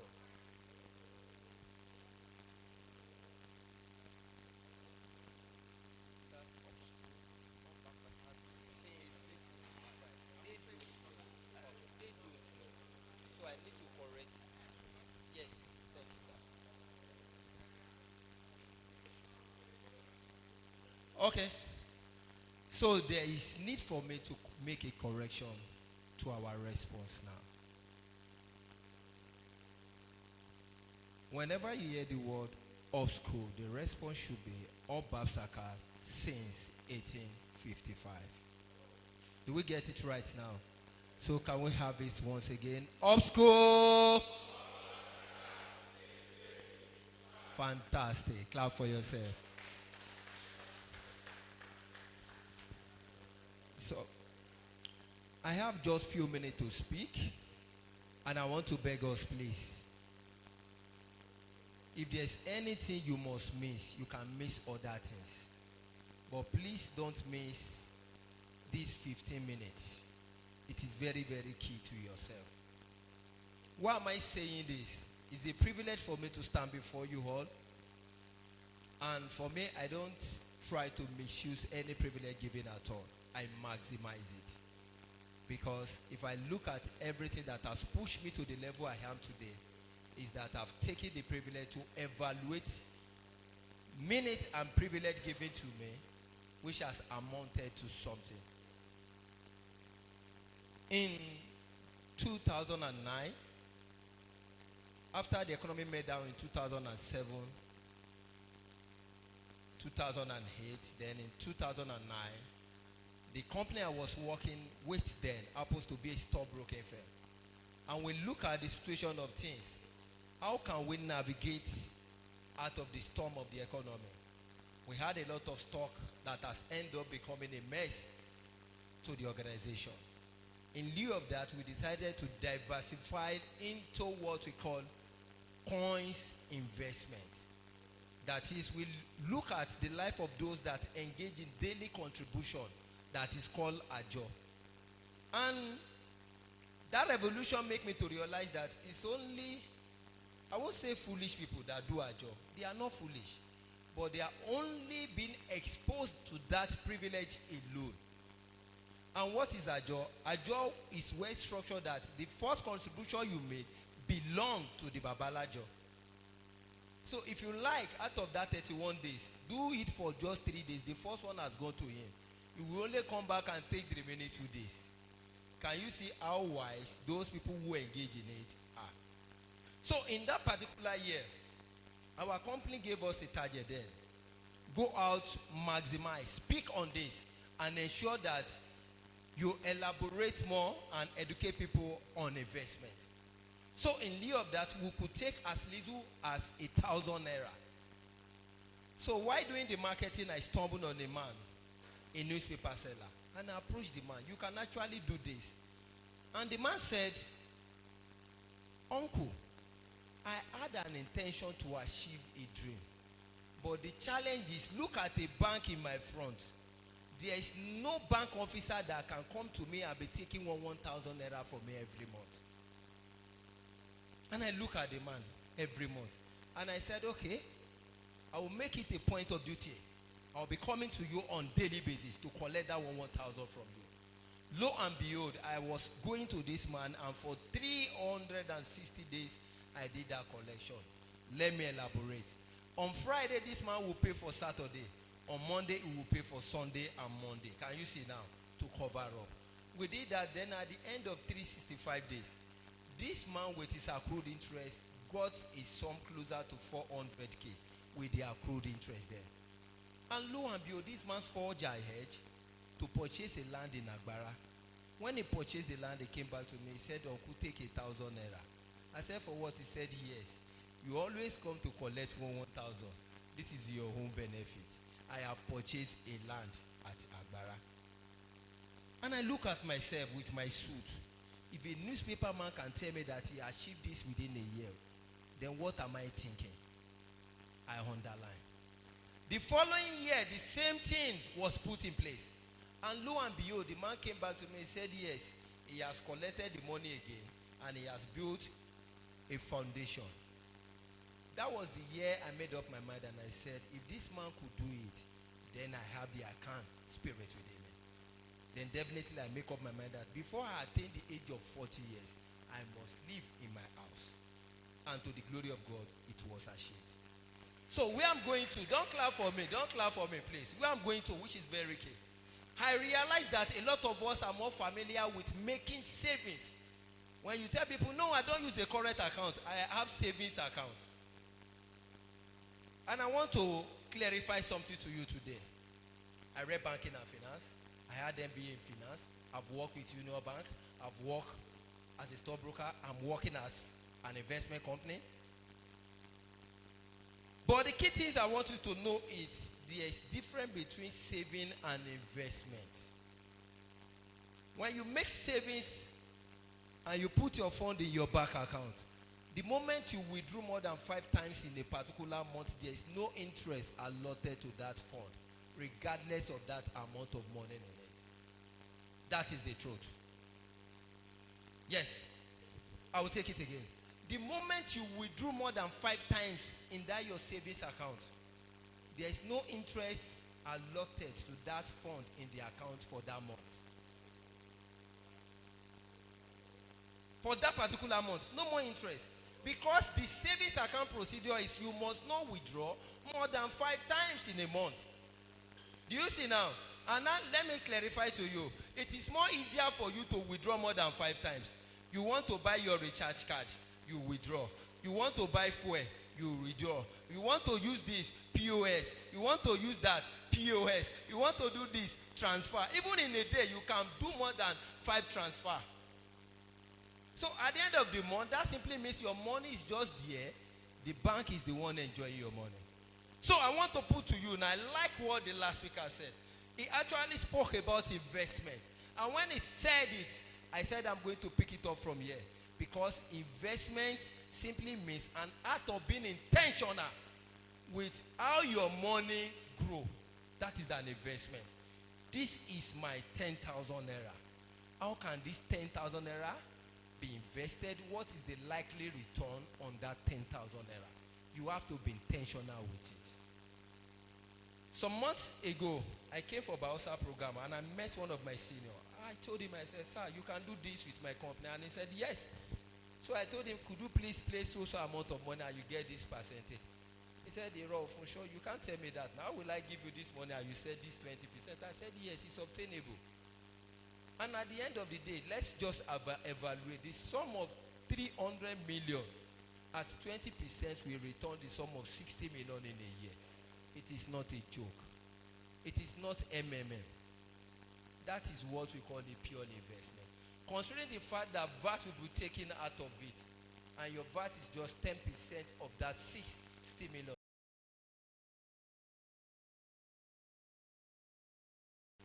Cool money.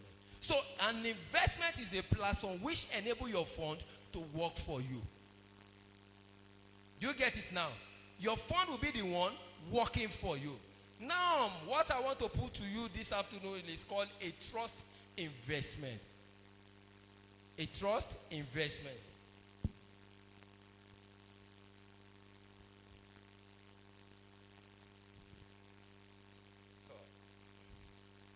I won't go to who we are, but let me quickly speak on private trust. So, a trust investment. Now, why do you need to put a trust investment in place? Every other account is being opened with your valid details and your next of kin. And under Nigeria law, next of kin could be anybody. And anybody does not have power to lay a claim on whatever you might have put in the custody of the bank. That is next of kin. And when we talk about a trust account is being opened with 3 fiduciary parties. The first party is a settlor. The second party is a trustee. And the third party is a beneficiary. So who is a settlor? I am a settlor. The one that has decided to put in place a trust account. You are a settlor. You get it now? You are the one that want to set up a particular trust account. Then when you set it up with a trustee. Who is a trustee? The one that is saddled with the responsibility of overseeing your investment to enhance a growth. That's the trustee. It protects you. It ensures that not only your capital is guaranteed, also your return is guaranteed. And the third party is the listed beneficiary, which has the audacity to lay a claim on your fund if the otherwise happen to the settlor.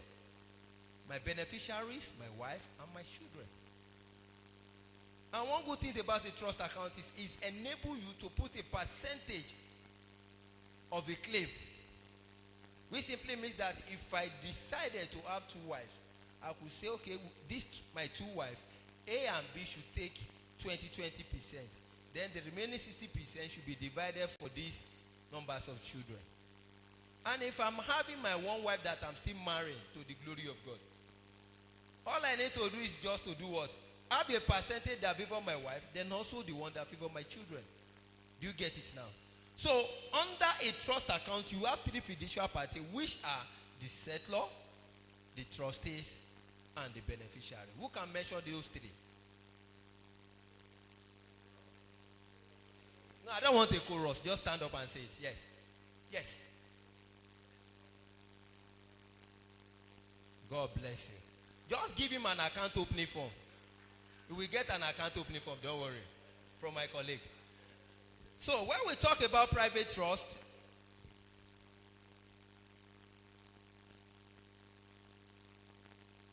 we have what we call a tutelage trust. What is a tutelage trust? It's similar to what we know as education trust.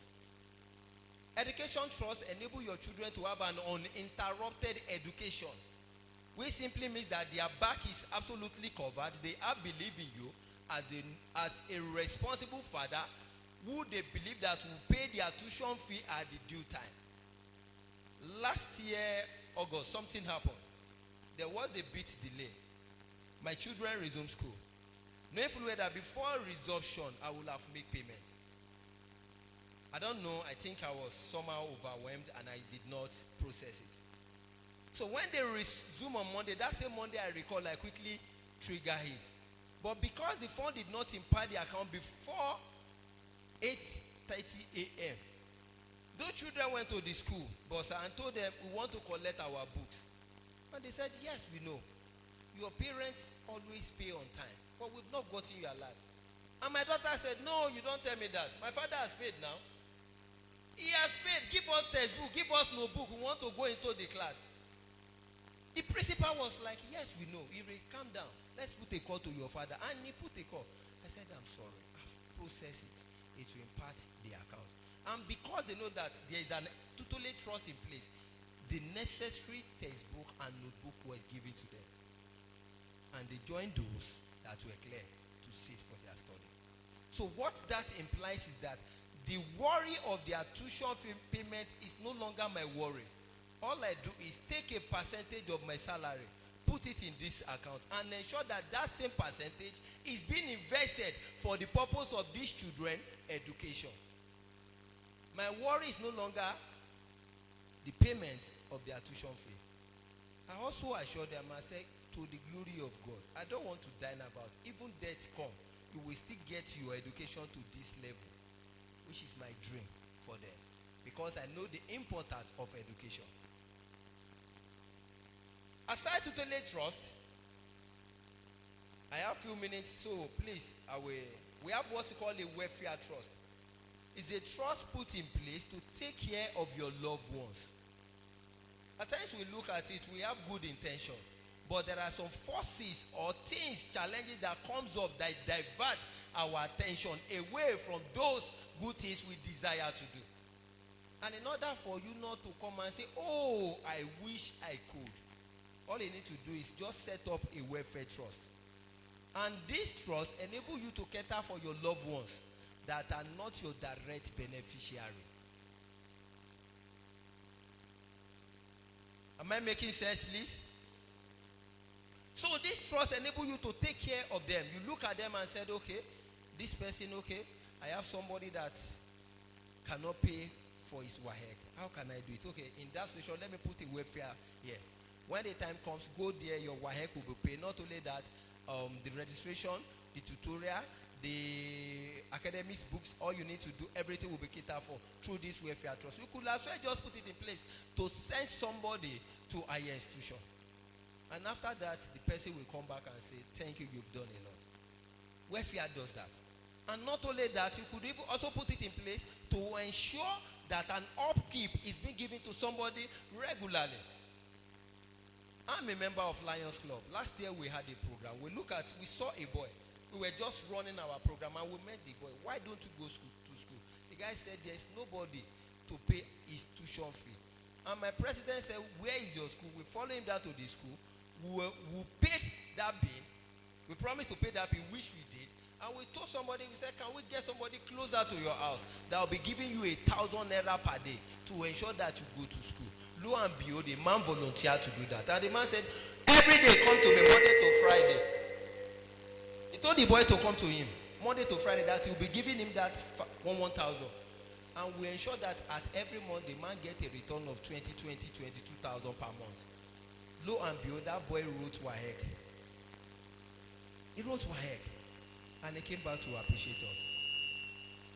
And not only that, we have what we call a personal wealth trust. The personal wealth trust enables you to have what we call a saving culture, an investment culture.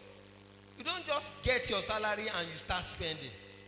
When your salary comes, a certain percentage of your salary goes directly into your investment account.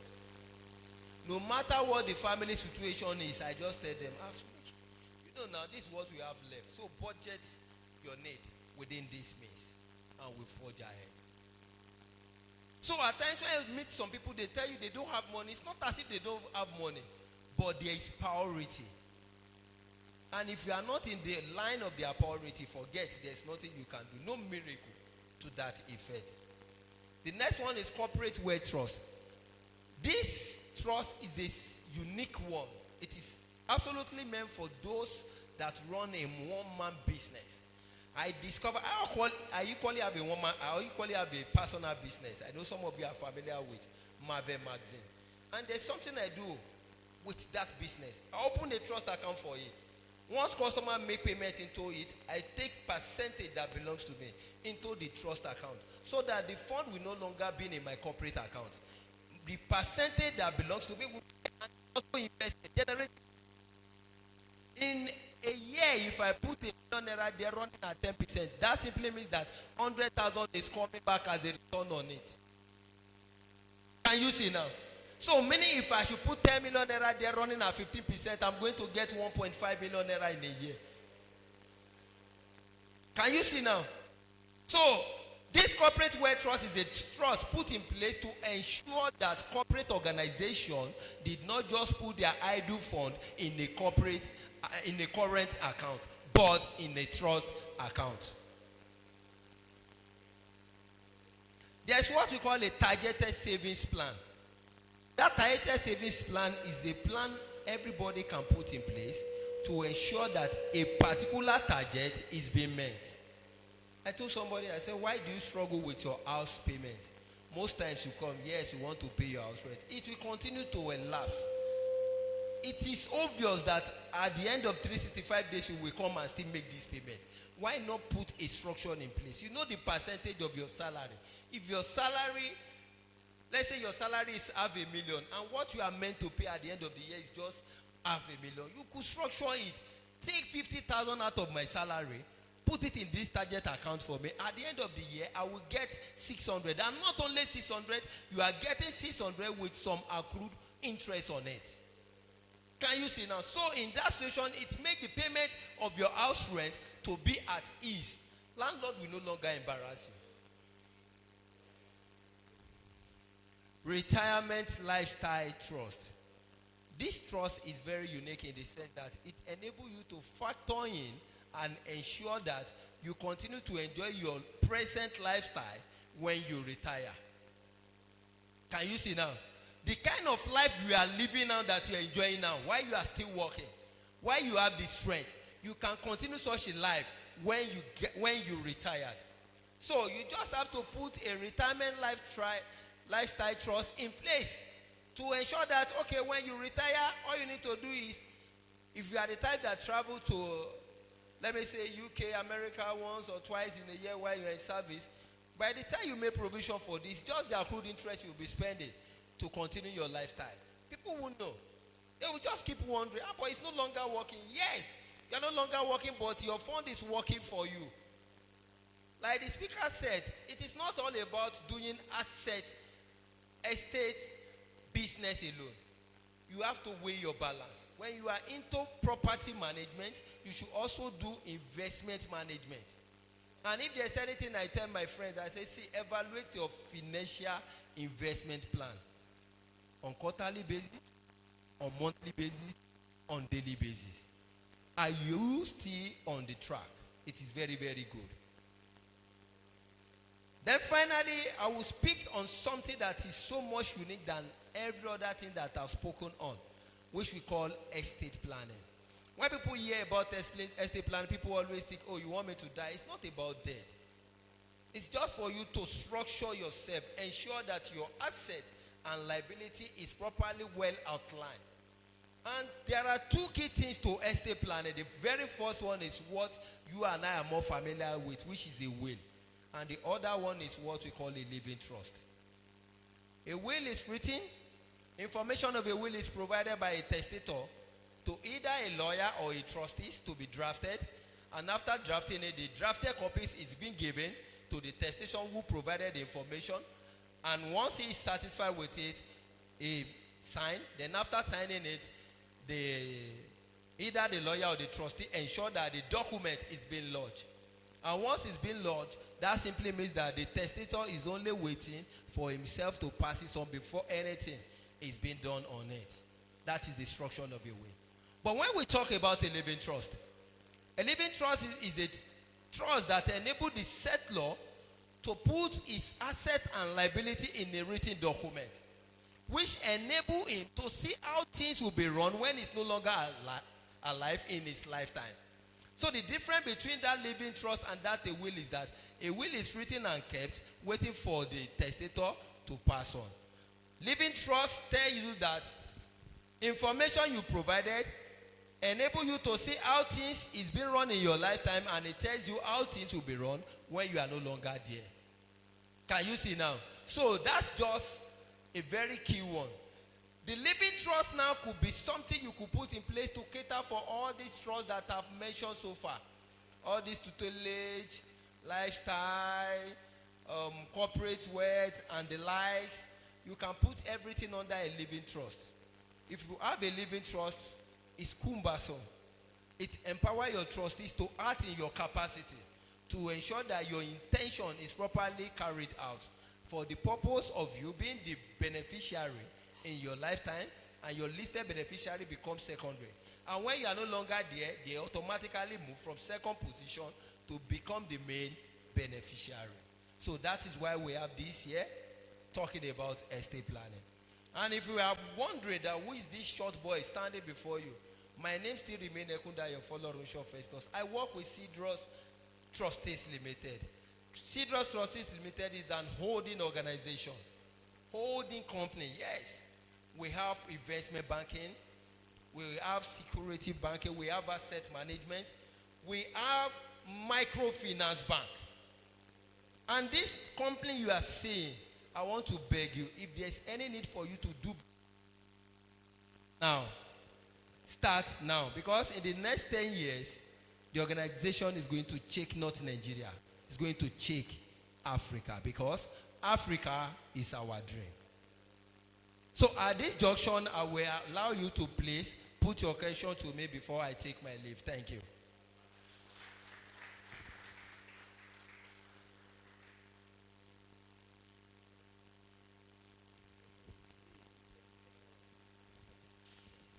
Thank you, sir. Okay, so a quick one, please. Another round of applause for him. So quickly call the last speaker up. Then after that, we'll have questions, please. So please kindly have your questions jotted down so that at that session you could ask. Cool. So at this moment, let me quickly call Mr. J.C. Atta to the stage. Please, your hands, please. Thanks.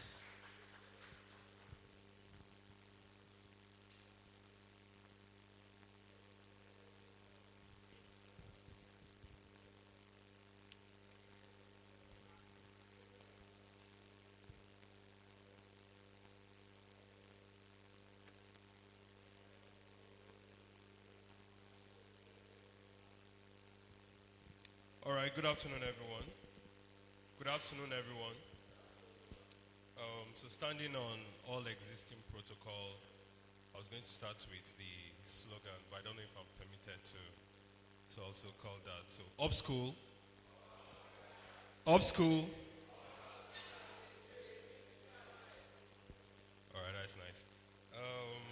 So again, good afternoon, everyone. My name is Atta Jesse. I am representing the speaker who was meant to be here today, Mr. Gideon Shoemi, who was unfortunately absent due to an official emergency. But this afternoon, I'll do my best to make justice to his presentation. Okay. I mean, between yesterday and today, we had battled with this topic because I really did my best to, really align things with the theme of this event, which spoke about sustainability. But coming here this afternoon, I've had to learn a lot on investment, branding, and so on and so forth. And it looks more like a masterclass on in providing information and really building each and everyone's capacity in one way or the other. And I think something that we can't take away from our daily lives is security, right? We all agree to that. We can't take away security from our daily life, and apparently it's something that I have been doing for about 4 years now, and many others that have done for 16 years or more. But I've largely been within the private sector in what we describe as private intelligence. So nothing around James Bond kind of activities, but just private information and supporting clients with those information.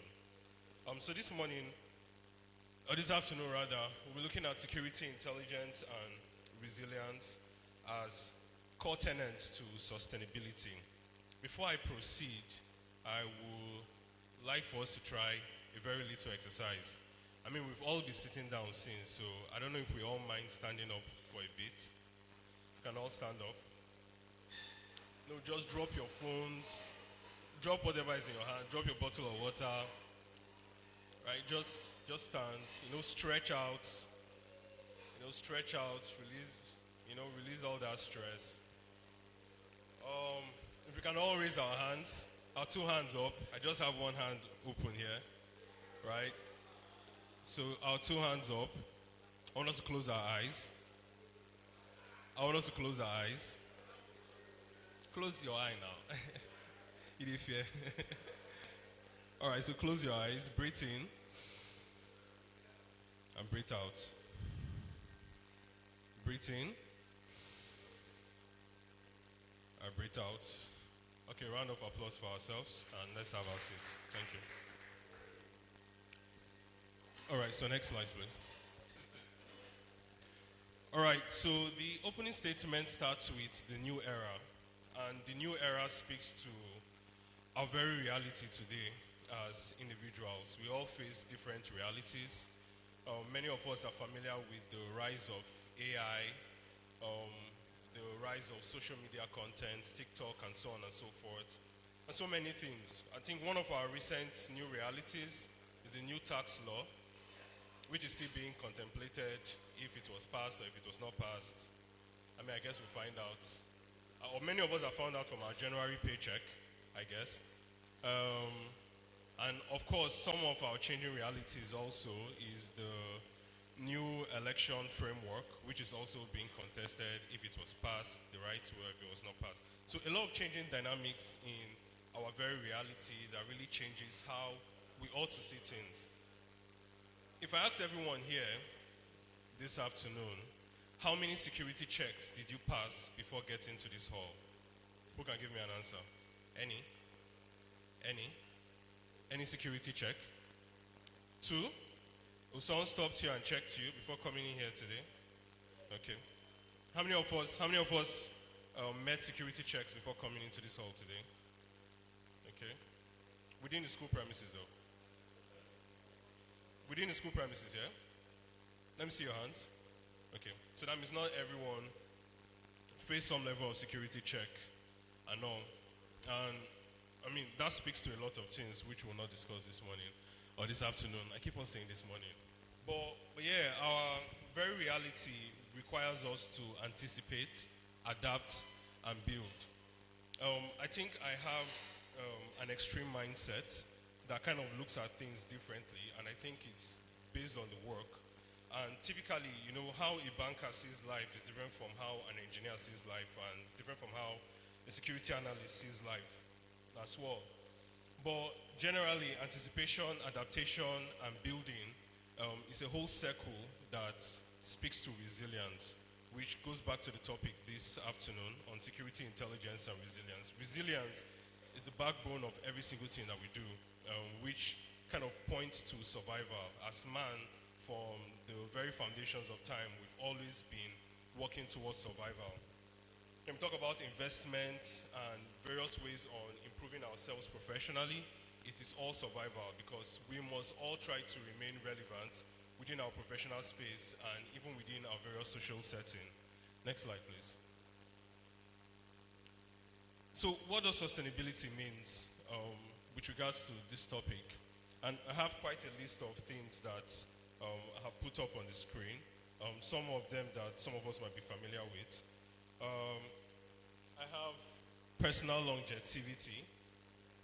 Before I started my session, I asked for each one of us to stretch, because over time, sitting down in the way you're sitting at the moment does have some level of stress on the body. And in order to keep up your survival and build up resilience, there are several things that we must take into consideration, which is staying healthy. How many of us do have our routine checkups on a monthly basis or bi-monthly basis or bi-quarterly basis? How many of us go to bed early? Do we have a sleeping schedule? I know some of us have very volatile jobs that require us to be up and going from time to time, but how many of us have decent schedules that actually speak to our health and well-being? In order to grow towards sustainability, you must actually look at improving your personal well-being. We have continuous value creation, right? So how do you remain relevant? A lot of the speakers this afternoon spoke about building networks, building your reputation, building your brand, and so on and so forth. How do you create value? Because once you don't create value, you become redundant and irrelevant within the space. Resilience under pressure. A lot of times for many of us that are employers here, when you see people's resume and people write, I'm able to work under pressure, right? But how many of us can actually do that? We've seen in various situations where certain issues, crises, or disruptions come up, and everyone is just running helter-skelter. And something I describe as the Nigerian anyhowness then happens, where things just go all over the place to find a solution. Do we have structured processes for maintaining resilience under pressure? And then there's situational awareness, which is also very, very interesting. Can anybody remember the color of shoe of the last speaker? I wish everyone would just raise up their hand and indicate that I remember. And then, okay. So, yeah. But that's a good one. Situational awareness. Situational awareness is your ability to anticipate. You get being prepared, being fully aware of your environment. I didn't come at the beginning of this program, but typically in most programs, they have what they call like safety moments, where even in hotels, where they speak about the various access ways, the exit doors, the emergency entrance, the muster point in case there's an emergency, where are the bedrooms, what and what you can or you can't do within the premises. So situational awareness, it goes a long way in building our resilience. And then risk preparedness, right? What is risk? Risk is the immediate impact of threats, right? A lot of times we use these two words interchangeably, threats and risks. Threats is literally anything. Threats could be the foundation of this building dropping on all of us here, God forbid, right? Threats could be a car running into your own car outside. That's a threat. The risk is the direct impact of those things on you, like how prepared are you to, or your susceptibility to those threats, and so on and so forth. So in terms of building sustainability, right, putting all of this into play, you kind of see a kind of interdependence on each of these talk conversation points on longevity, value, resilience, and so on and so forth. And then which takes me to my next slide, thank you, which speaks about positioning, right? So in terms when we speak about sustainability, resilience, strategic foresight, and so on and so forth, the question really is how do we position ourselves in how do we position ourselves correctly for sustainability?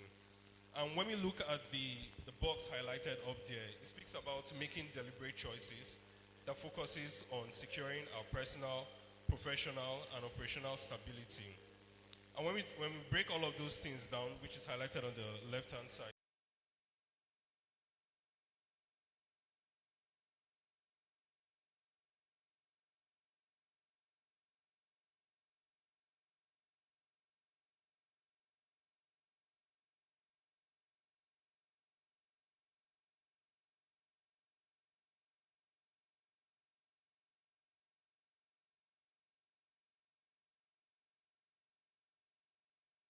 convergence for various form of actors that you can't really defend at the end of the day. If you find yourself living in a crime hotspot, you are very likely to be impacted by your environment. Strategic foresight. A lot of times we use this word to just like threat and risks, and we find out that there's no hyphen between strategic and foresight. It means that there are two separate words, which is strategy and foresight. In order to have strategic foresight, you need to have strategy. There needs to be a plan, right? And in terms of planning, when making your choices, you have to plan beyond the best case scenario. And I don't think it was a mistake using that word, because most times we hear worst case scenario, but here we speak about the best case scenario. That even when you have the best case scenario for whatever plan you're undertaking on, you should actually build plans to be able to be resilient. Plans that are able to sustain disruptions, shocks, and so on and so forth. And then personal sustainability, which we mentioned earlier on, operational readiness, adaptive security. When we speak about adaptive security, we speak about how things are changing in our general security landscape. So many years ago, when we spoke about Boko Haram or ISWAP and so on and so forth, we always looked at the northeast part of the country, which was centered around Borno, Yobe, and so on and so forth. Later on, we started looking at the northwest, where we saw banditry. We spoke about the north central, and it was just looking like it was a northern issue. So if I was in Lagos, I don't have any issues. I don't have any reason to be concerned. Of late, we started seeing, a lot of us read the news, so we've been seeing the issues in Kwara State, for example. We've also seen sightings in Ogun State. We've seen sightings in Oyo State. And we've seen incidents in Ondo State. And that tells us something. It means there's a southward expansion of insecurity and destabilization, right? And if we are not preparing our mindset for those things, right, then it's a problem, because when those things then occur, we look very unprepared and all. And that kind of just builds this conversation. Next slide, please. And if you notice in the entire conversation, the whole it's not really centered on one specific theme. But if you look deep, we're speaking about mindset here and the need for change in our mindset. And this slide speaks to growth, from growth to resilience. It is old-fashioned when we talk about growth. When we talk about growth, we look at promotions, we look at having more money. And I think one of the speakers had mentioned something about it doesn't matter where you have 2 million in your account, right? It matters about that level of, what I call it, security blustering around your income that can support you, because 2 million can go down today, right? 2 million can go down if you go to the club, right? But 2 million is still a very significant amount of money, but can also be insignificant, particularly when there's no resilience built around that money to sustain it for long-term goals. And that is why there's need for resilience, a mindset shift. When we talk about resilience, we look at future proofing, which is anticipating risks. So anticipating what the next 5 to 10 years is looking like, right? When we look at what the next 5 to 10 years is looking at, what are we looking at specifically? We are looking at protecting people, which is me, you, your family, and your loved ones. Assets. Where do you have your property situated? Where do you have your various moving assets? Do you have vehicles that you've put out for Bolt or Uber? And all. And of course, your environment. Speaking about environment, it's a very, very controversial topic when we talk about that in Lagos here. But the environment is very, very important because we see this happening across the entire world, and it's all examples to us about the impact of when we ignore our environment, what global warming tells us, the impact from flooding to erosion, and so on and so forth. And then adaptability. So when we are moving from growth to resilience and building our plans for sustainability, it needs to have adaptability. It needs to be able to adapt. Your plan needs to be able to evolve in a twinkle of an eye to changing mindset. Next slide, please. And in terms of the security and resilience mindset that I've been blabbing about all through my conversation, there are various focus points that we must really look at, which is personal safety. Personal safety, again, goes back to your health, your environment, and your mindset. Securing your space speaks to your immediate environment. Situational awareness, like we've just mentioned, from your immediate environment. What are those anomalies? Do you look out for anomalies? When you go to an environment, do you always have that mindset to look at the entry or exit door to be able to secure, if something should happen here, what might be my next point of escape? I was going to ask that question too, like if there was something should happen here, what will be our next point of escape if that door was blocked? Anyone? Where? Here? Okay. Intelligence gathering. In terms of building resilience, when we speak about intelligence gathering, we are not talking about what the DSS or DIA or any other intelligence agency does. It speaks about making very intelligent actions in our day-to-day responsibility or life. I'm into something we call open source intelligence, which is the core of what I do. And open source intelligence generally looks at what is generally available, right? What is there in your day-to-day. So I think the speaker I met here who spoke about branding made a mention about looking yourself up on Google. If I was doing a background search on anyone, I will first start from Google, which is the most simple or basic place to start my search from. And interestingly, when you search for your name on Google, you kind of see links to various handles like Facebook, the then Twitter, and even TikTok from time to time, depending on if you post things and if you make things public. LinkedIn, of course, and so on and so forth. In fact, when you go on social media and you type the word OSINT, O-S-I-N-T, on Instagram, you see a lot of safety tips, open source safety tips that help you to stay resilient, because you kind of hear a lot of these situations where you buy stuff from an online vendor and you get scammed. A lot of those things are very avoidable because each of these system tools have created avenues to be able to check for the credibility of various handles before you engage with them.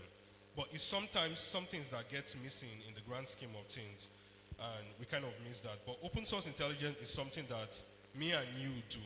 When you see a pretty lady, I'm a young guy and I'm single, so I can speak about that. If you see a pretty lady and you're looking for that person's handle on social media, of course, you're going to try searching with her name if she gave you a name and didn't give you the handle. And you can go on and on and check.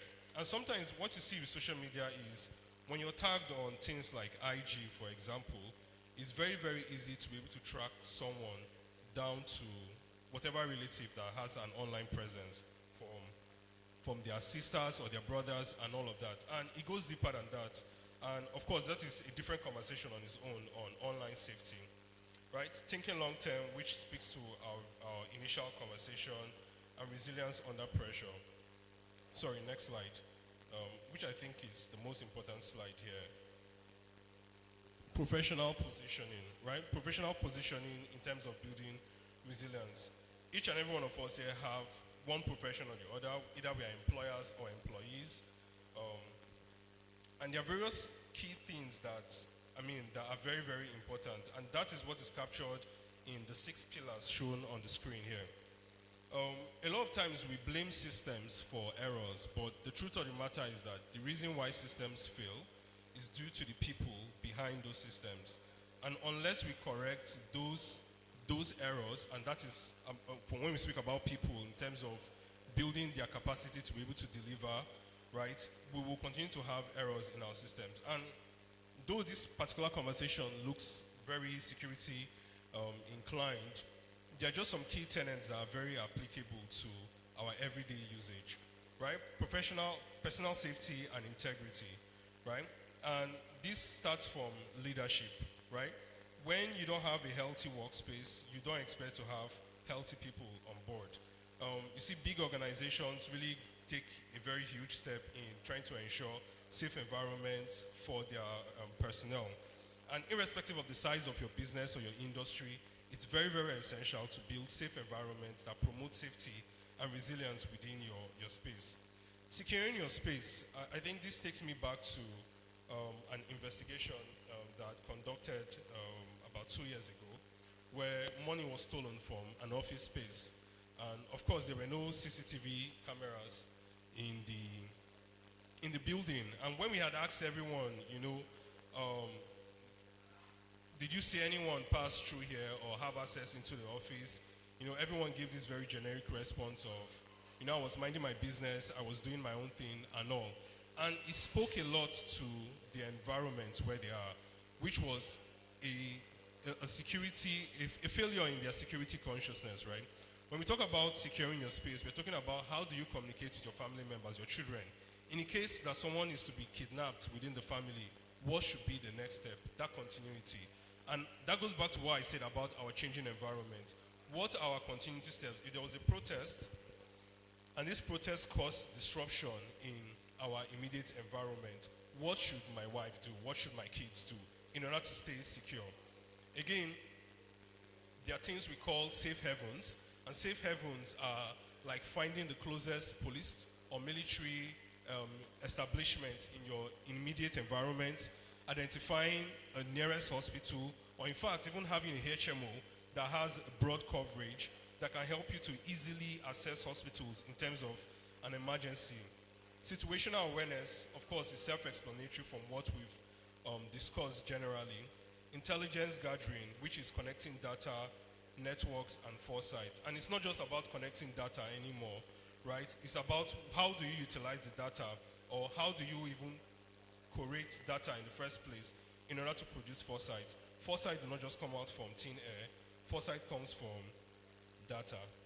And then accountability. Accountability is also something that may just sound like words, but accountability is something that is lacking.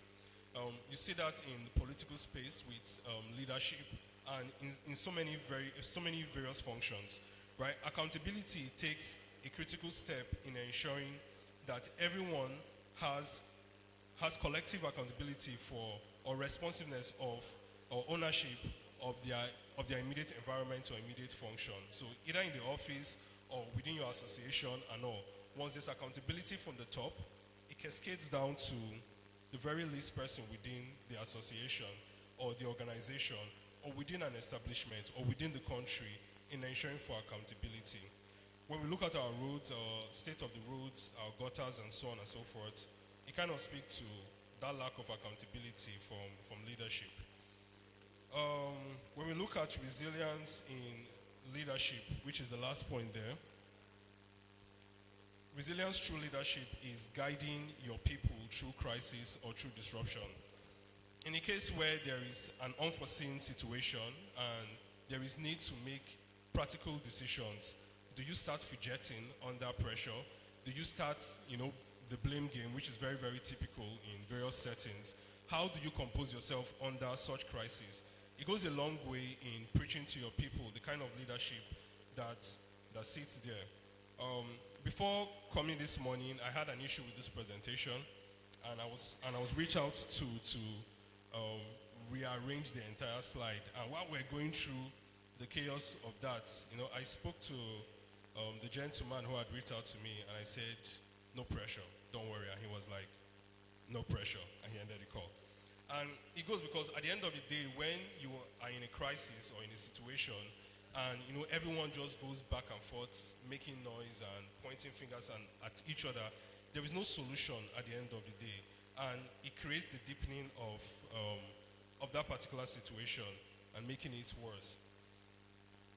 Sustainability as a thought process, right?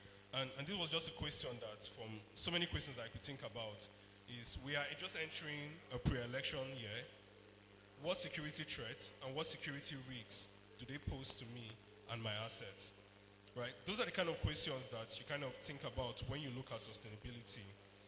I mean, people do this whole New Year resolution from, every New Year, and when you think about sustainability, it's not practical to always have, New Year resolutions every year, right? If you have a New Year resolution, say from last year to this year, what you should be looking at by December is dotting your I's and crossing your T's. How many of these have I been able to fulfill? How many of these are still lacking? What do I need to, fix those particular situations that are still lacking, and then plan for sustainability, and of course align that with changing dynamics, than that consistent change. Today you want to be a pilot, tomorrow you want to be something else, you want to be a musician and all, and it shows that lack of consistency. But just going back to this from a security point of view, the pre-election period, as we all know, comes with a lot of activities, from campaigns to all forms of politicking that goes down. We've seen some of that in River State, for example, when you look at the whole Wike and Fubura issues, and you see how that impacts the general operational landscape in River State. That can happen everywhere. In Lagos, there are various chatters about various party lines, who is going to be the next governor of Lagos State. All of that has an influence on your immediate environment. When you plan for business, when you plan for your personal well-being, you should be looking at all these changing dynamics. Will this create hostility in the immediate environment? Will it create an upsurge in crime within that environment? And then you ask yourself those critical questions. How secured am I in that environment? How secured are my family members? How secured are my assets from being impacted by those situations? Next slide, please.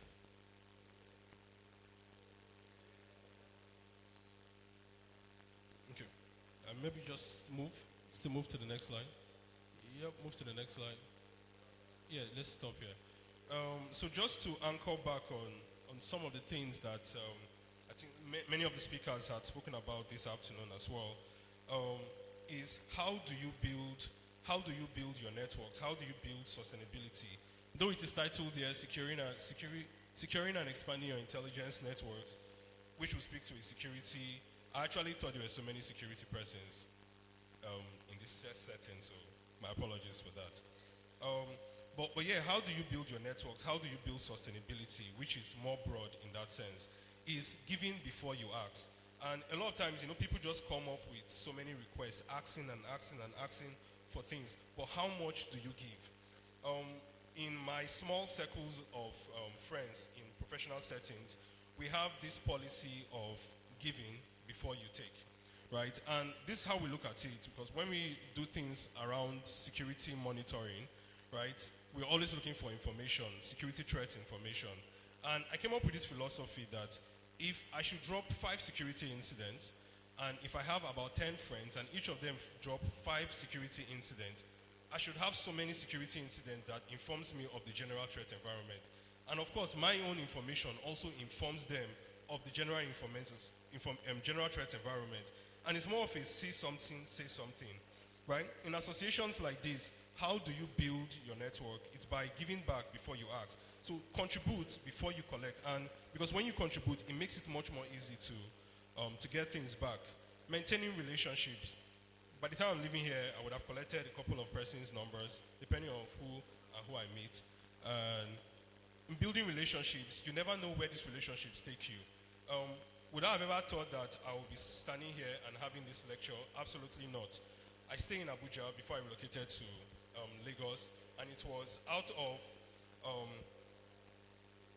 of the relationship I had with my boss, and he saw my competence in terms of speaking around security. He asked that I represent him at this event, and of course it's an opportunity to actually meet interesting people and of course build networks. So maintaining relationships goes a long way in our immediate environment, in our workspace, or in associations like this. Diversing our networks, right? So irrespective of the fact that you might be in security or production or tailoring or fashion design industries, it doesn't mean that you isolate yourself to those particular institutions.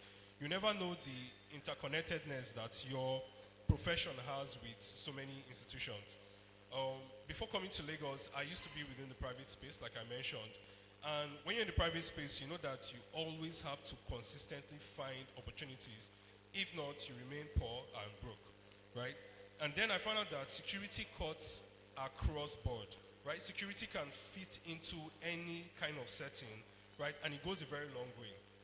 You'll be surprised how security has a relationship with architecture, for example, right? The way you build your house creates that susceptibility to whether you will have more visits from criminals, more visits from criminals, or if you'll be able to discourage criminals from coming to your environment or even your estate, right? And you see security, just like this event, if you had a bouncer at the door, for example, it will probably be from a private company, and that is how far security goes in diversing networks. Intelligence channels, that might not apply to some of us here, but in a great way, when I spoke about OSINT, there are so many ways that you get information. Google News, for example, is on all our iOS and Android devices. And when you slide into Google News takes that step to inform you of the daily updates of different things happening in your environment. And some of us may not know that your intentional practice of using Google News helps the AI component to understand your needs and gives you updates based on those needs that you engage with from time to time. And that is also the same thing with Opera News and all. And there are more security channels like Aeon's Intelligence, for example, on social media that provide information. Be a bridge. I like this particular point, the fifth point, which I'll be ending with, is being a bridge. And being a bridge is being resourceful, right? If someone called me now and told me that he was looking for a tailor, I swear I will find a tailor for the person. I will find maybe the best tailor that I think my judgment says this is the best tailor. I'll find it for the person. And the idea is just being resourceful, being useful, right, within your environment. You want to be somebody that anyone can count on at any given time or at any given day, right? It's a huge gap that exists in our various environments and various society. And the step you take in building that bridge goes a very, very long way in helping you to bluster your relevance within that space. If we can just go to the last slide, then I'll just close out on this conversation. The last slide, is very, very direct as well. Sustainability is not a destination. It's not a direction to where you're going to. It's a strategic way of thinking, right? It's a strategic way of thinking that helps you to build on long term, creating lasting value, and, of course, giving back generously. Thank you very much.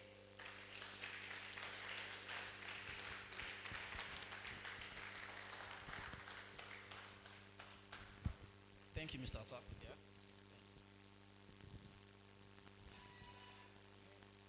Thank you very much. Let's put our hands together for Jesse Atta. That was a fantastic presentation. So now I understand the background and the strengths. Because you were able to maneuver the resilience itself. A few hours ago, we had a quick conversation, and putting this together in a short time shows how deep and how strong and a professional he is. Let's put our hands together for him again. It's my space. It's my set skills to understand what he just delivered to us. I know some of us are wondering, why are we navigating around security? It's very important. He has navigated through different aspects: risks, crises, resilience, intelligence gathering, and a whole lot. Like I said in the beginning, we can't afford to pay what has come out of here in the past 5 speakers. We can only appreciate them. A whole lot have been done. Short. When you are done, get the slide, print a certificate for yourself. Because if I want to print a certificate for you, I'll bill you $500. Let's put our hands together for our speakers. We're running out of time, so I don't know if you have questions, contribution, suggestion, because I know they built from the starting point where they conceived from, and I know some of us in the house expert opinions. A lot of professionals are here. If you have a contribution, suggestion, or question, 30 seconds. Very brief. Don't worry. We are set for you. So don't be in a hurry. So any question, contribution, suggestion, so we can close this session before we invite my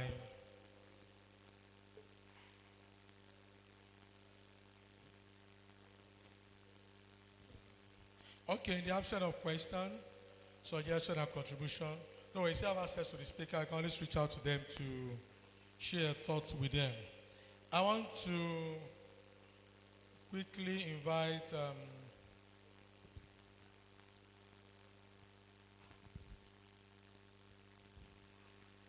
I want to invite the principal to the podium. I need the principal to help me. I want to quickly do a presentation of gift to our speakers before the final session. So I want to invite the speaker to the podium.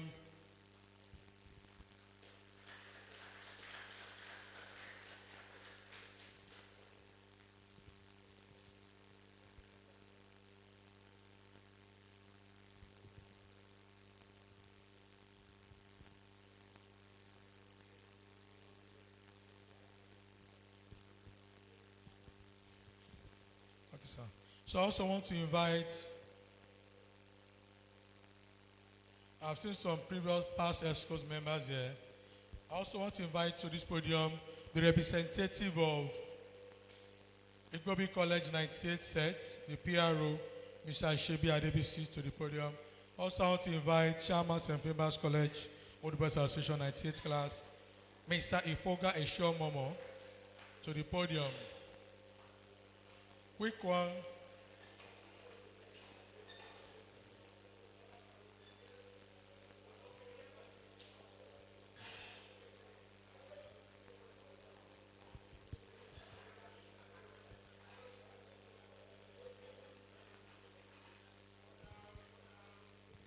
One ounce, please.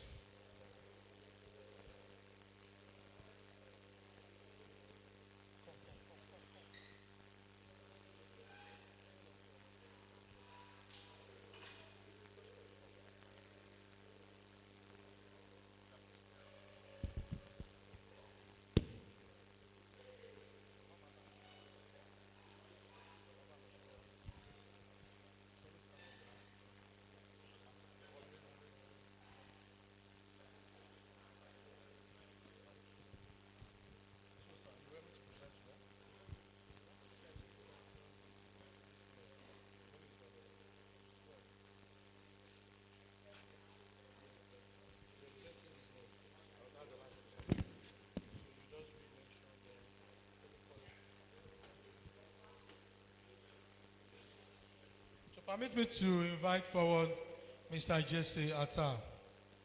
He's standing in for Mr. Gideon Shoyami to receive his token of gift.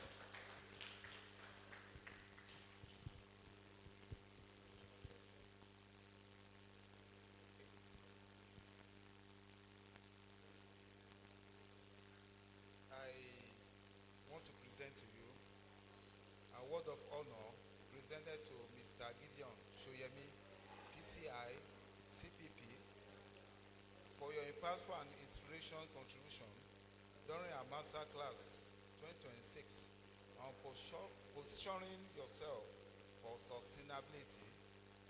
Date February 7, 2026. Congratulations, Kosi Bausa 98 set.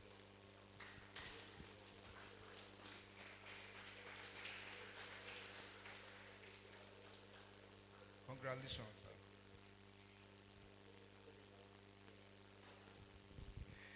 Thank you very much, sir.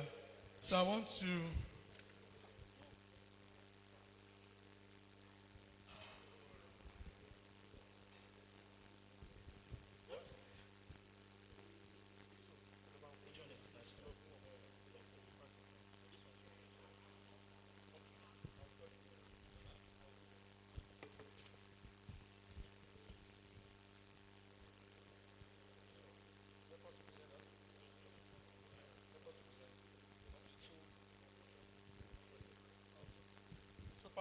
permit me to invite forward Mr. Funsho Ekundayo.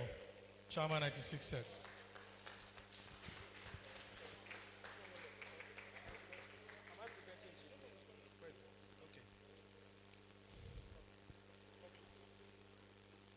Am I still?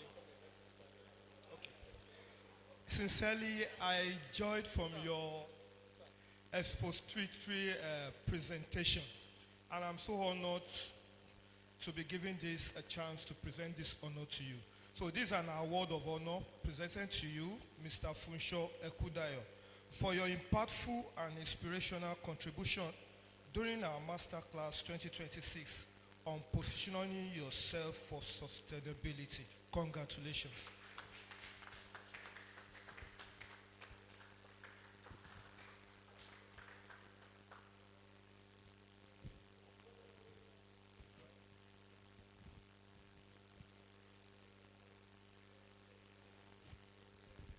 Thank you very much.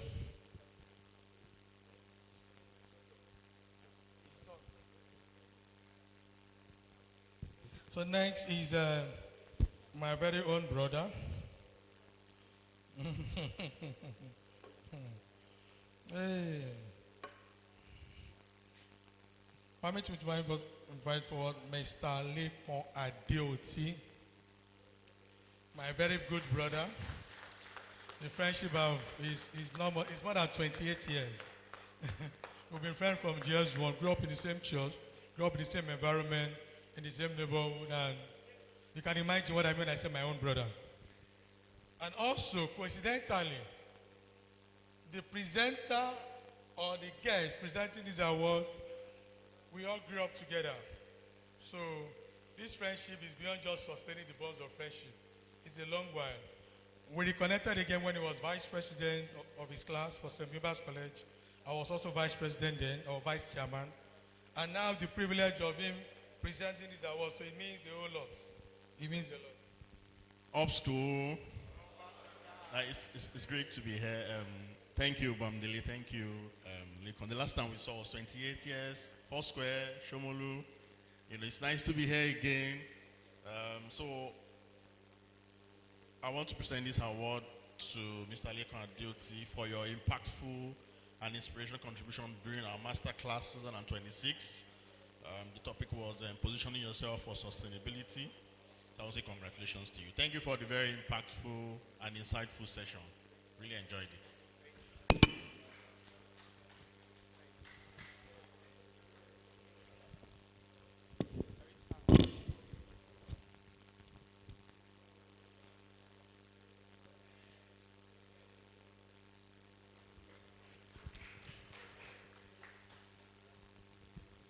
Okay, the last person for this set, the last but definitely not the least, the person of Mr. Adim Ogu.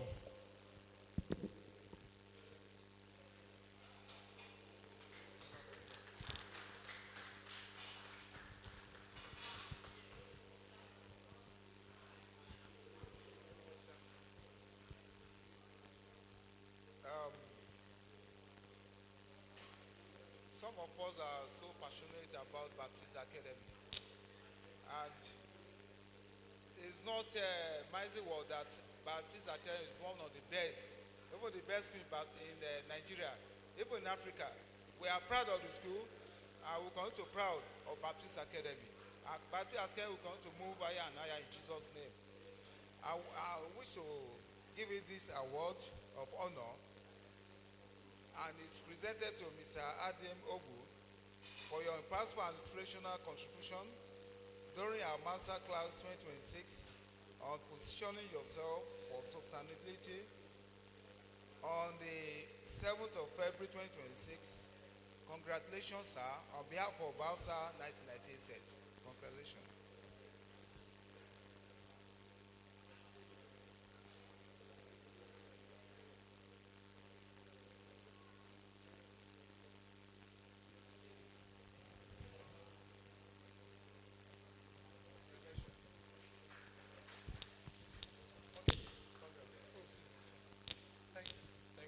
Thank you very much, sir. Thank you, sirs.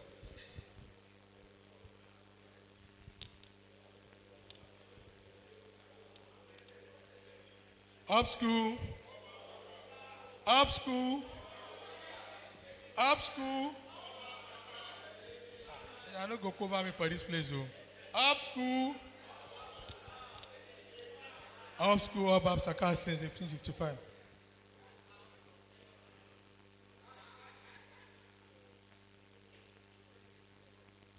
Okay, a time that I've been waiting for. Permit me to quickly introduce to us a man that needs no introduction. I'm too small of a, I don't know how to put it, to introduce him, but allow me to do that.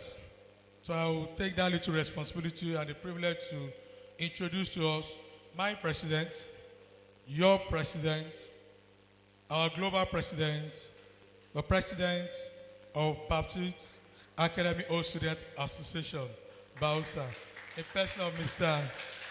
Olumide Ajomali.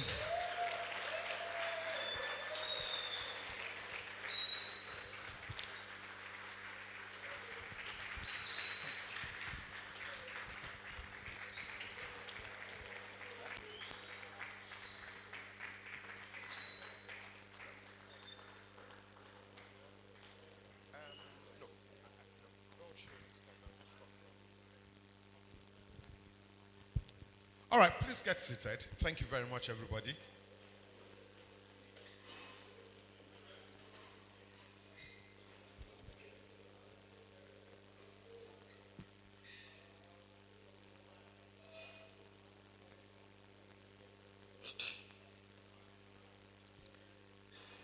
So it's indeed a pleasure to be here, and I want to thank the class set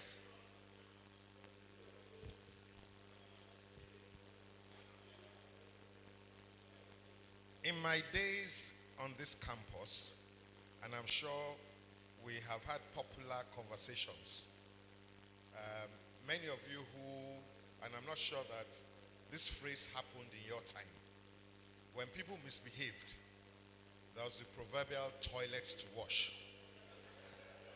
So your seniors just threatened you and said, you're going to wash the toilet. All right, so I don't want to make anybody wash the toilet this evening. All right, so let me thank the 1998 class set. Please put your hands together for them.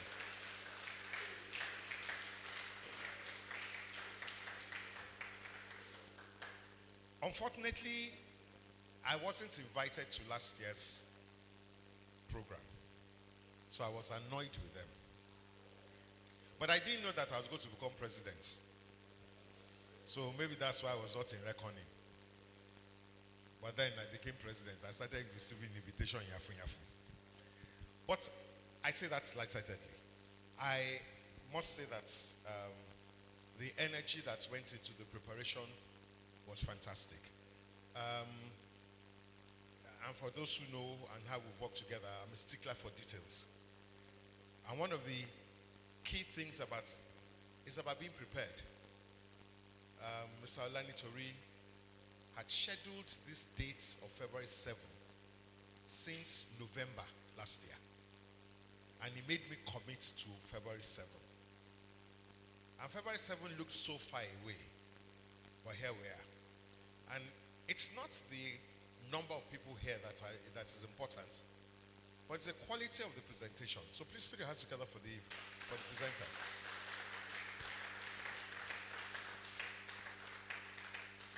But I'm also happy that we've gotten a gathering that has enabled us also begin to examine things about personal development. And for those who know my slant, beyond being a chartered accountant, I'm trainer, facilitator, I'm coach. So anything about personal development, I will always support. And on account of what has happened this year, by the executive powers that I have as president, this masterclass will become an annual program of Bausa.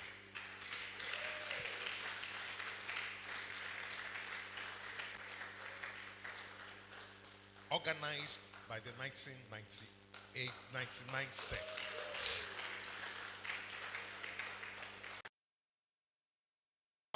until your legs get weary.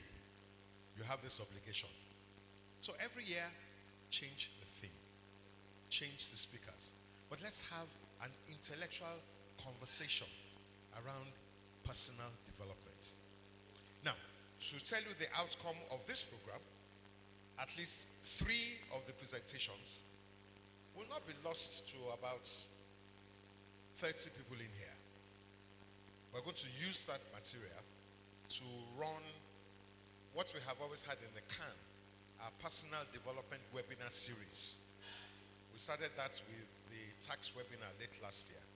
But this year, on a monthly basis, we'll feature each of the speakers who will run their presentations in an hour to a wider audience, to a wider Bausa audience online.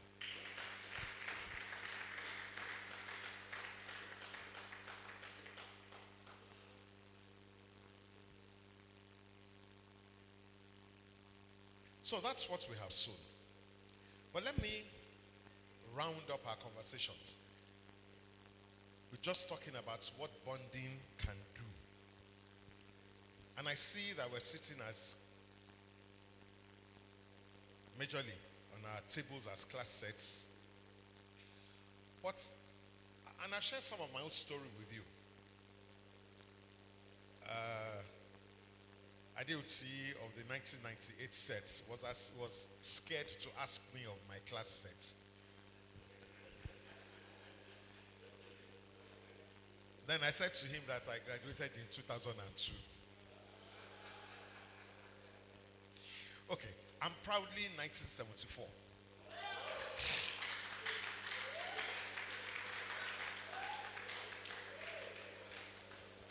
And I'm proudly HSC 1976. So the only secondary school I attended was Baptist Academy.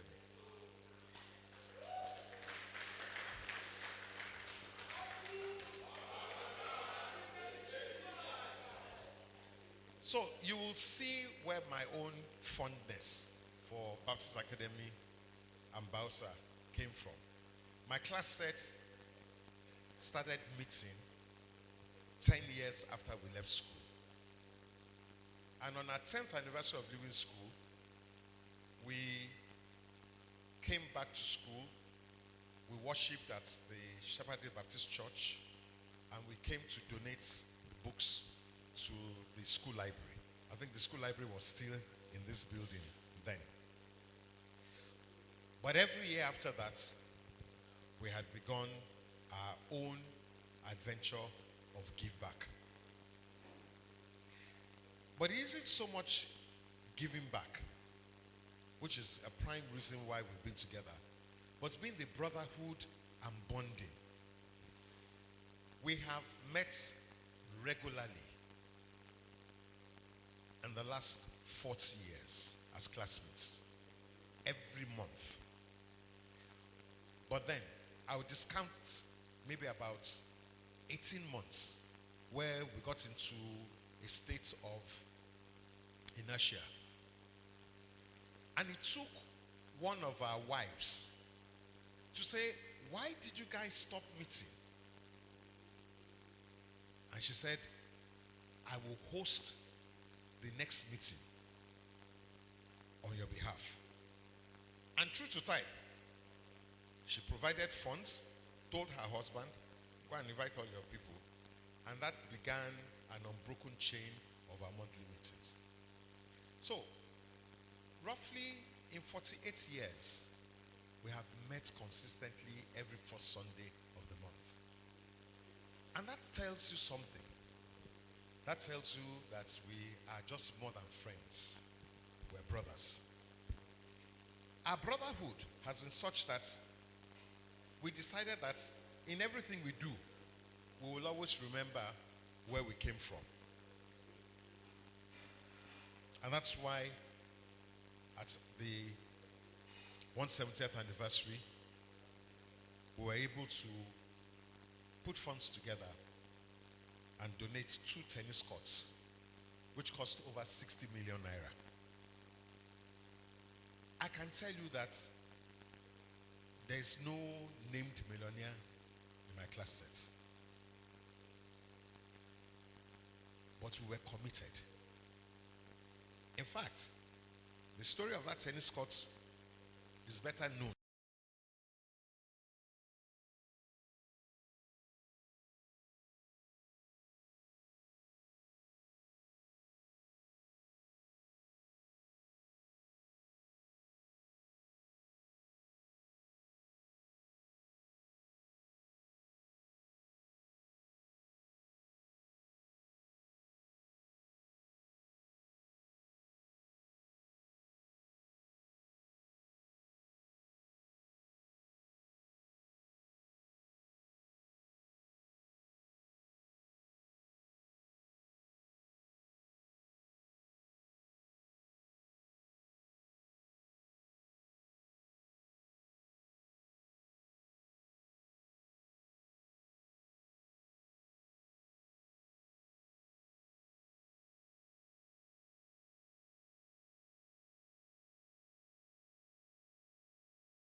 Draw the distinction between what networking is and what bonding is. And I know that one or two presentations touched on this. For me, networking is the ability for us to get together, know each other, transact business, and be visible.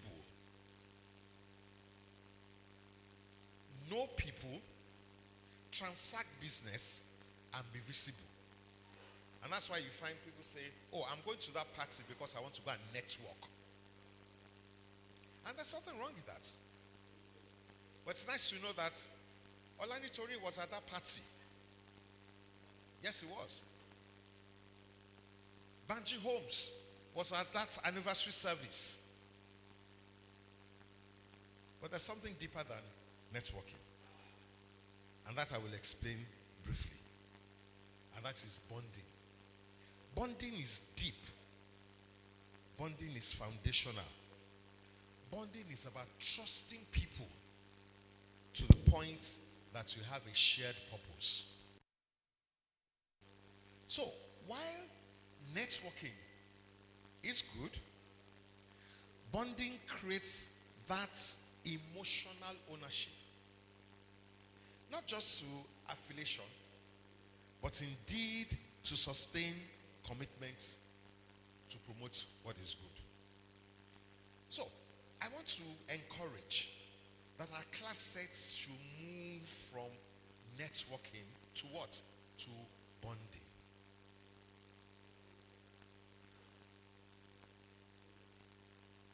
So, we have to define what our shared values are. Our shared values as an alumni association is always, first of all, about understanding the legacy. Baptist Academy. That's what brought us together. A shared history. The next thing to do is to understand the involvement. What's the scope of our being together?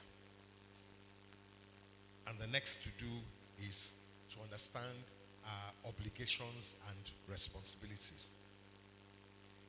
In my class set, on paper, I think we were about 60 that left school.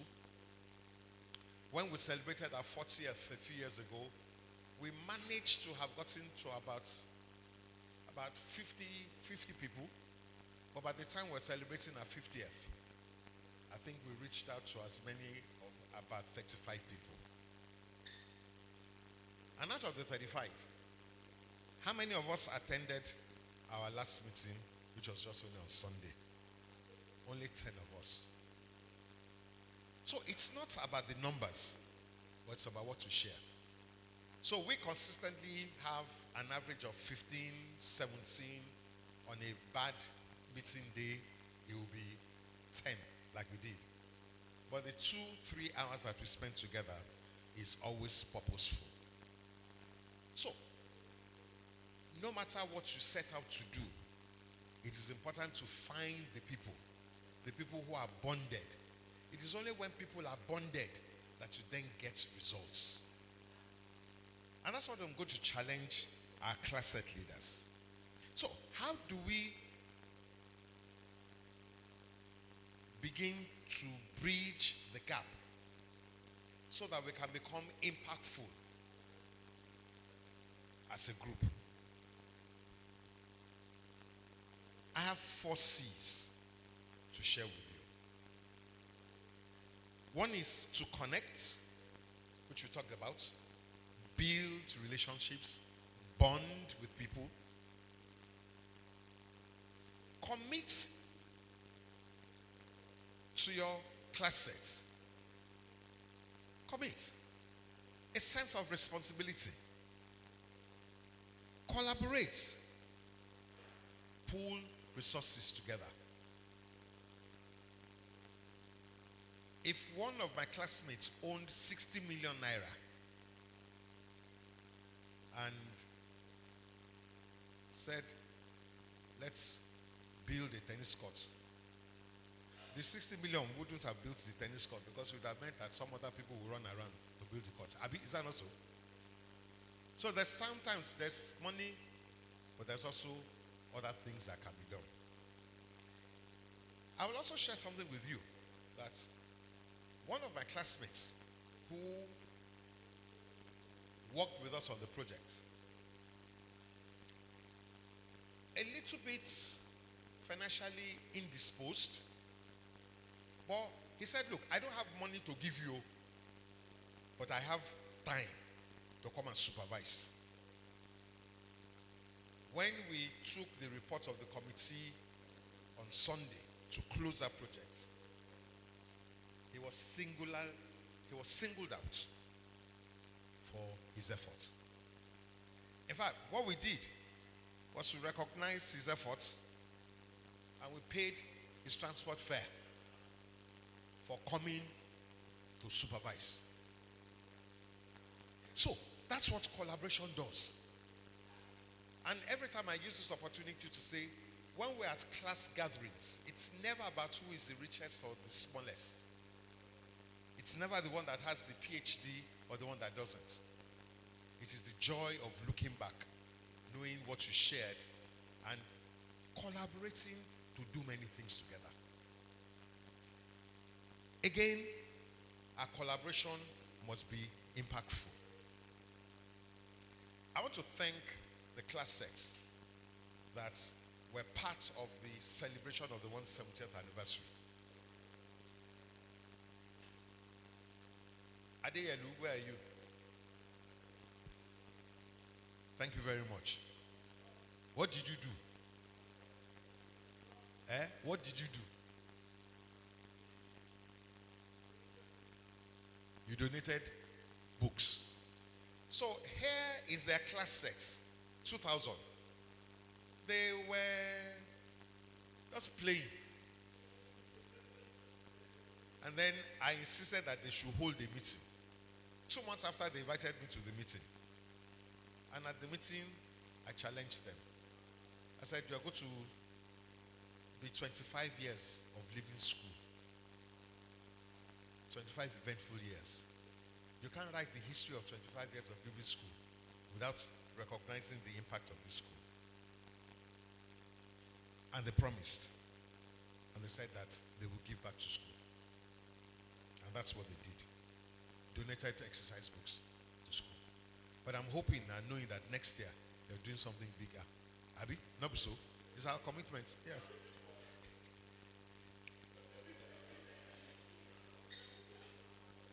So, we must create impact. That's part of the essence of our being together. Our bonding yields to commitment, yields to collaboration, and yields to creating impact. In our class sets, our constant reunion, every activity is an opportunity to remind ourselves of where we're coming from. Let's, as an alumni class set, always remember, what can we do for self? What can we do collectively together? And what can we do give back to school?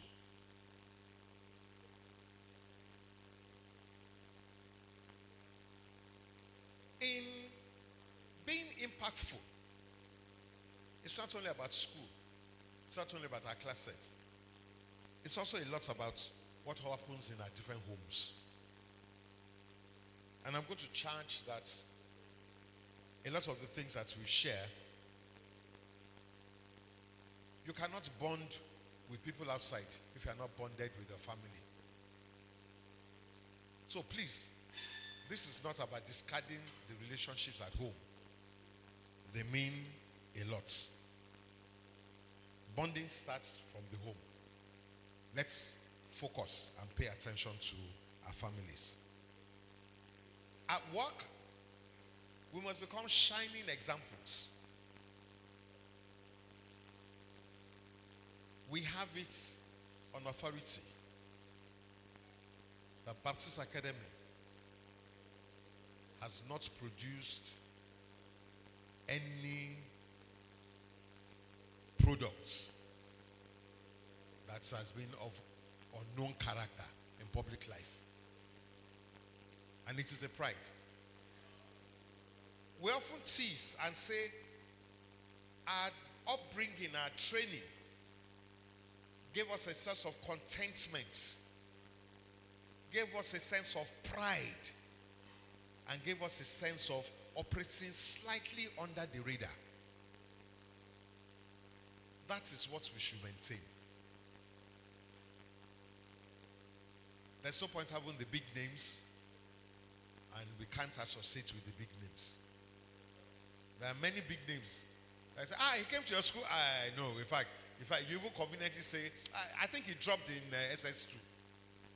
Because you really don't want those associations. So let's continually appeal to ourselves. Let's continue to support ourselves.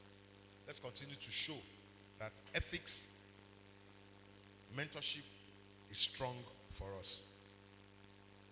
For those of us who are professionals, let's exhibit the best that we can do. One of the reasons that you get better jobs is do the first one you're given, and it's easier to do a lot more. I think it was Funshaw who talked about, somebody earlier talked about you can't expect to earn 40% on your investment. Right? Okay, yes. Mr. Duty. We can be diligent and we can make a good life. And part of making a good life is also imbibing a lot of the things that were said. If you don't save, you can't invest. So you've got to learn the habit of saving, and you've got to learn the habit of letting your money work for you.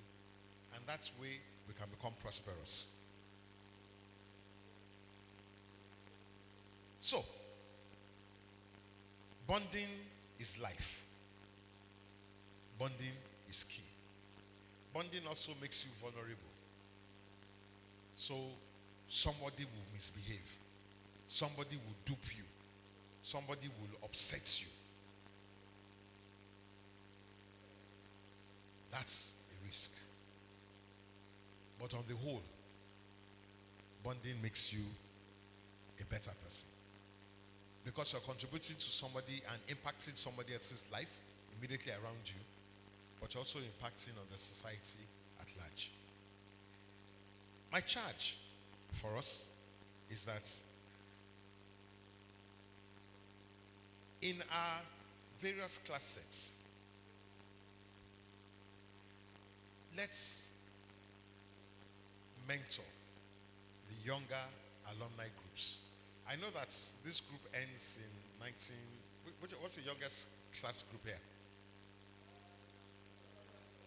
Sorry? Okay, 2007. Right. But let's extend this to the younger sets. And it's part of the things that we're doing now. We have an active membership development committee.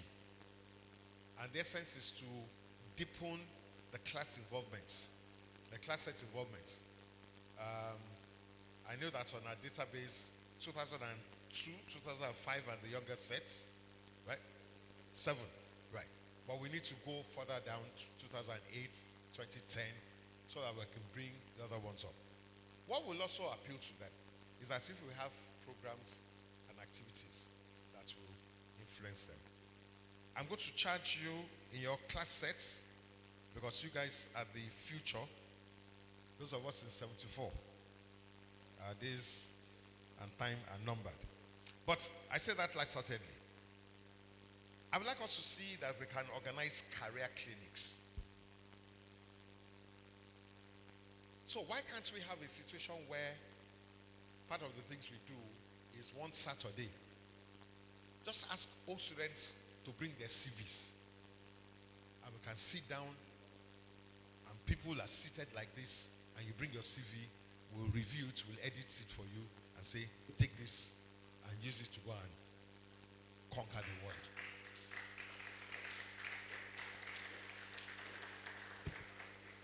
Why can't we organize what I call alumni skill bank, where we're using our skills and talents and offering discounted expertise? Our lawyers, can you say, if you have a brief, instead of charging 10%, I will charge 2.5% for any Bausa product for the next 3 months. If I run a pharmacy, if you come to my pharmacy, free consultation and 5% discount on your drugs. If you run a school, 5% discount on school fees to a Bausa product. That way will also be impacting our community. Am I right? So, the opportunities to do the things that we can do are numerous. This year, Bausa will be 171. And like we do every year, all the class sets that are celebrity landmarks, 1976, 1981, 1986, like that, we will also be reaching out to them to say, this is another opportunity to give back. Well, you can only give back if you are well bonded. So, let's get the message out. Have active class sets, be bonded, get committed to self, to members of your class sets, or to the larger Baptist Academy and Bausa community. Let me end on this note. It's been a privilege to have been called upon to serve as president. But I have also taken this up as a challenge, that I will leave office and make Bausa better than I met it.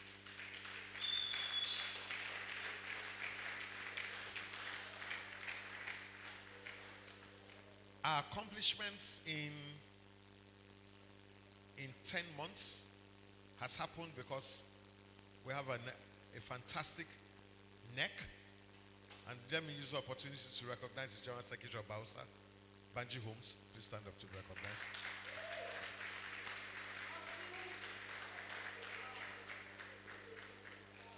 You may not know that Banji is an honorary member of 1974 set.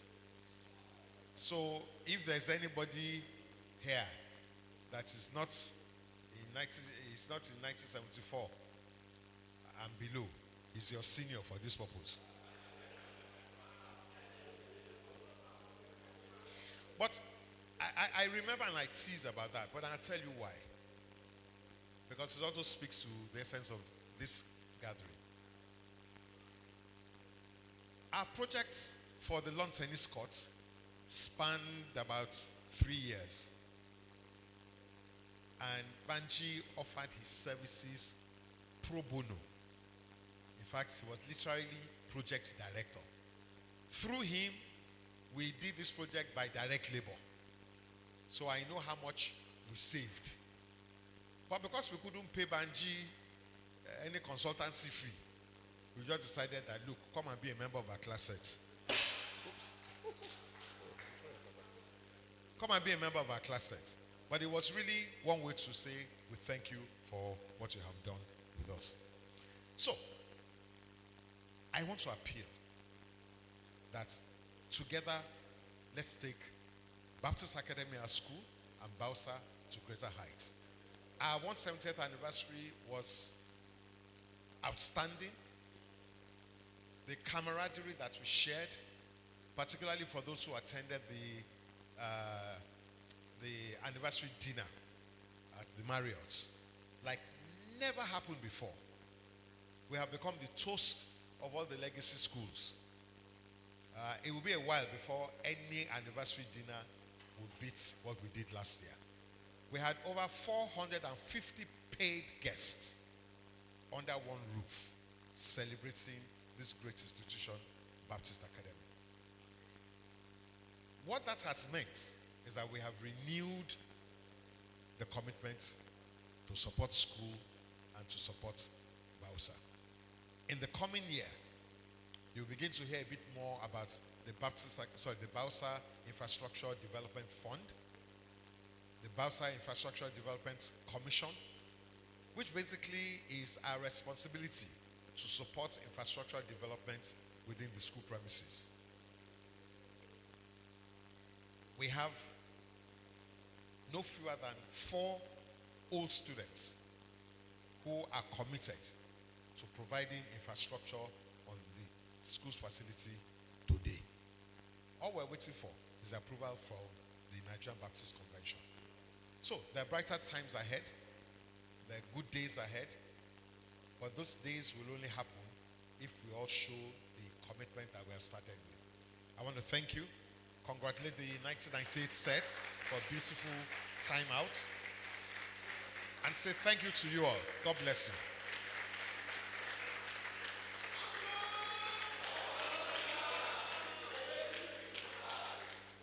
Baptist,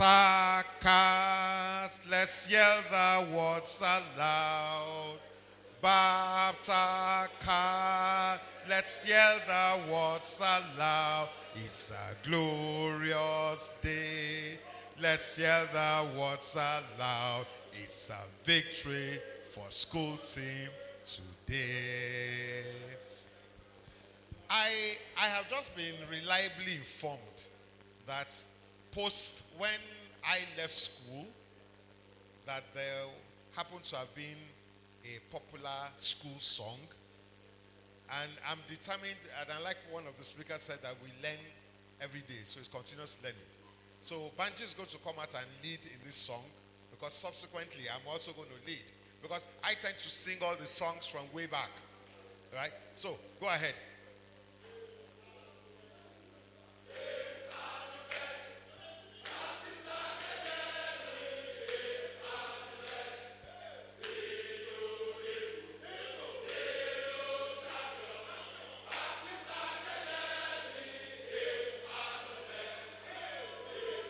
The best, aim at the best, aim the academy, aim at the best.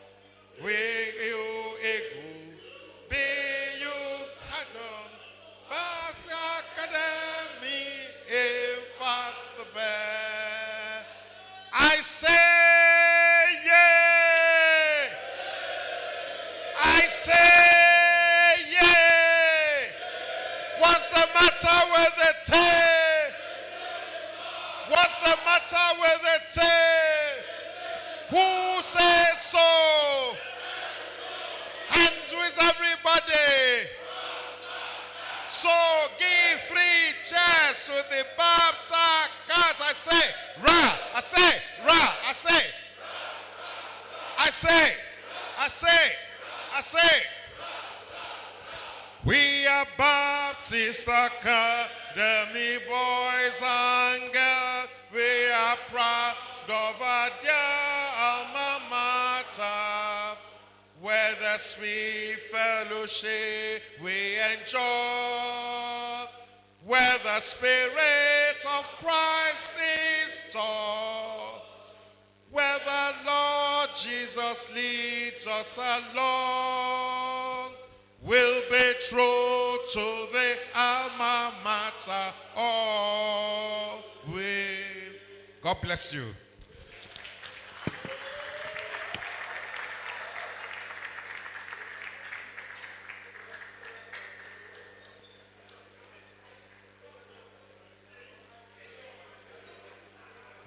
Up school.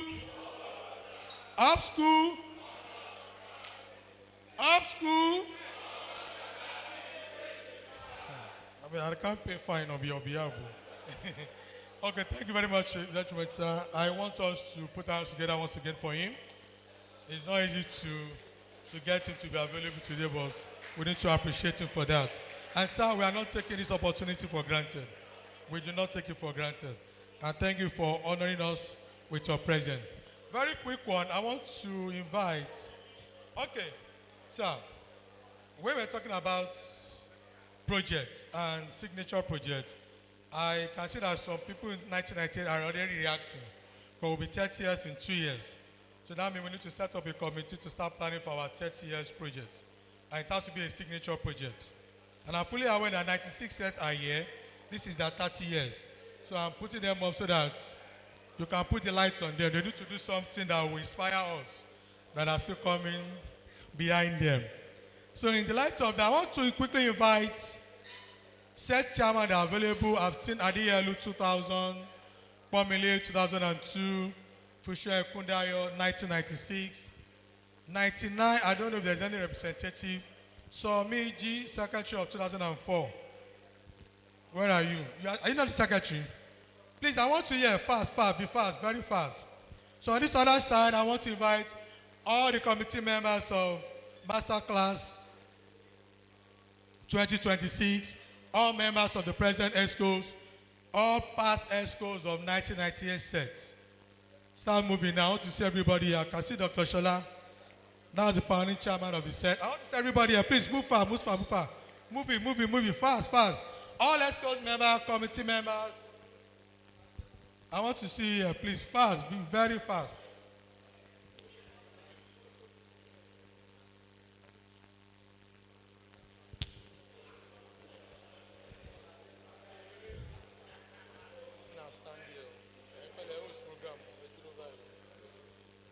Where are my people now? Shut. All the committee members out. All the committee members out. Everyone who has served in various just be out here, please. ESCOs, past ESCOs, master committee, hangout committee, social committee, welfare committee, everybody out.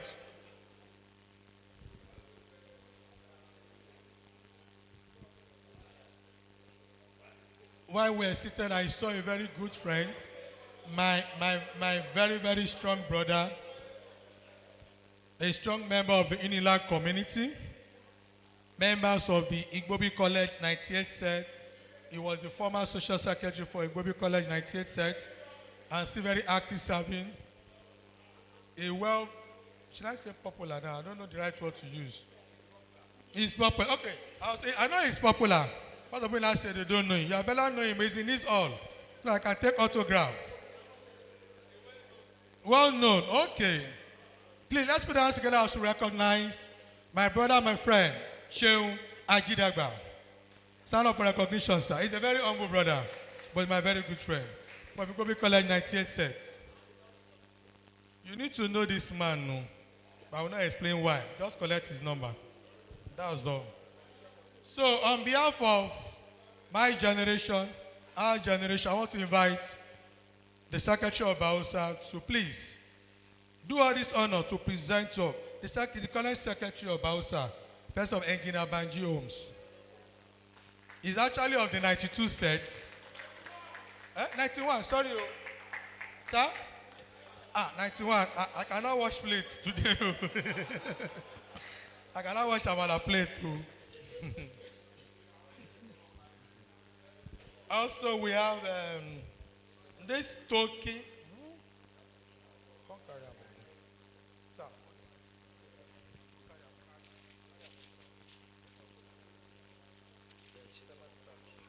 Like I said earlier, we can afford this.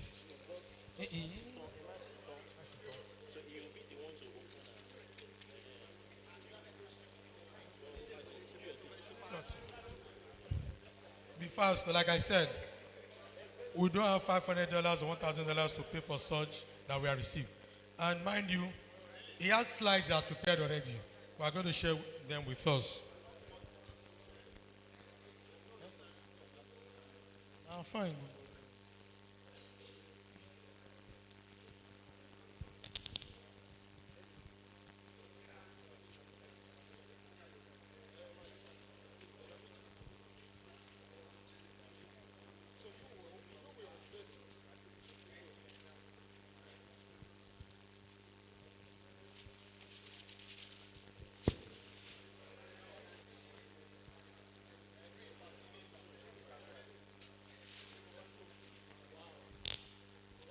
Wow. Wow. Wow.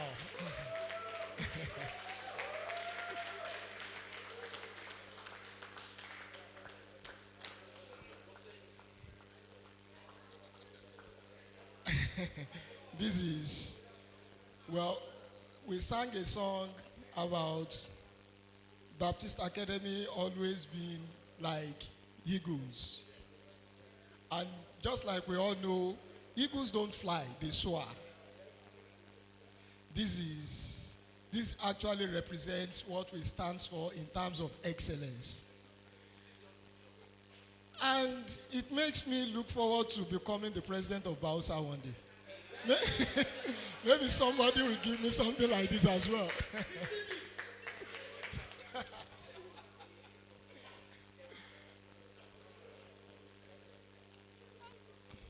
Before I go on, I also want to appreciate the 98 set and all the sets that are involved in this. From the bottom of my heart and with all sincerity, I want to say what you guys are doing, you possibly might not have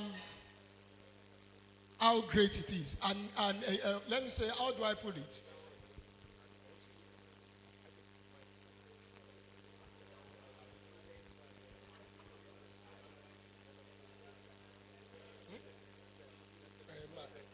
Okay.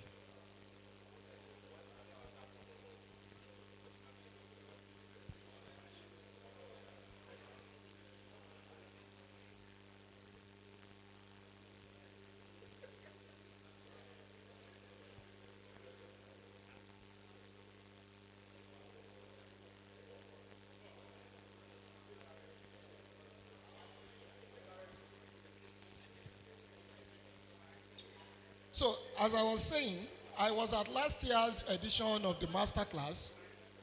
It was great. And I can also confidently say that this one is greater.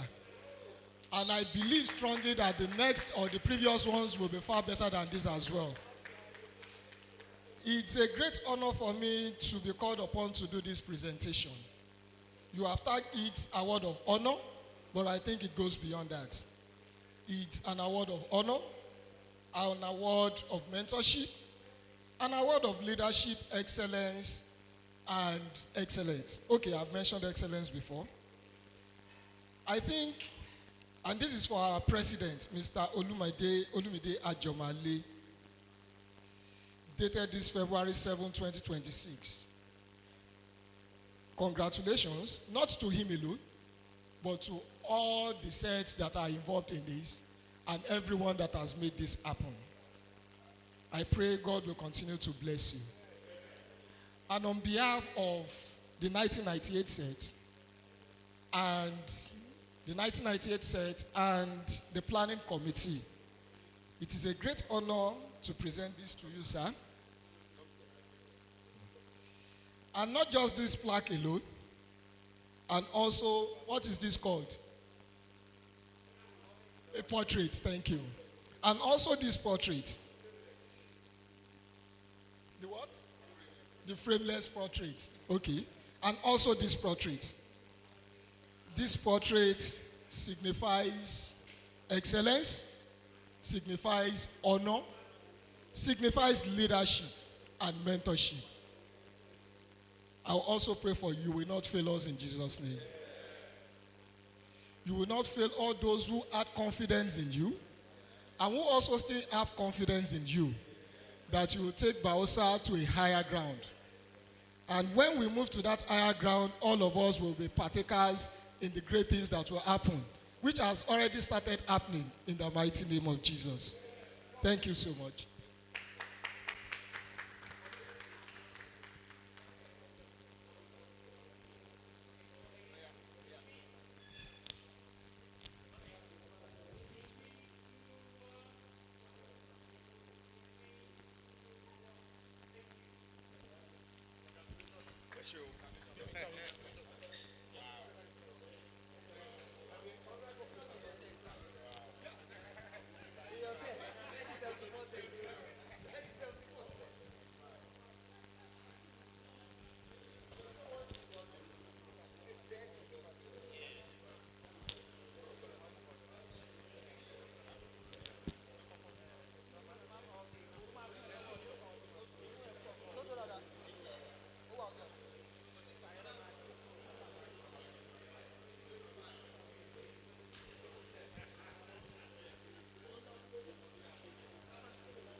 Okay, please, attention, please. I want us to sit down.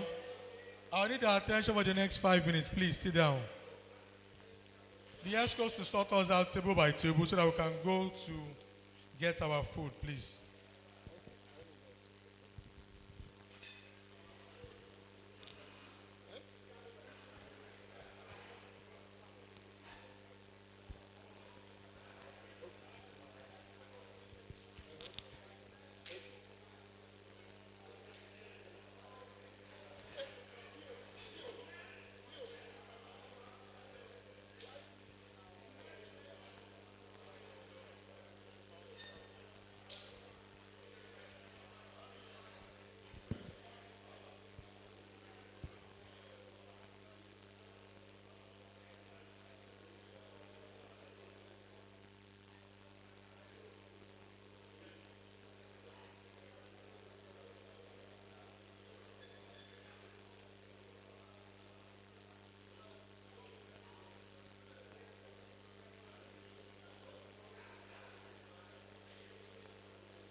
Good afternoon. Okay.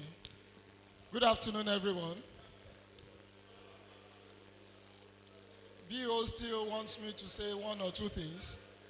I don't know what he wants me to say after the president has delivered his wonderful speech.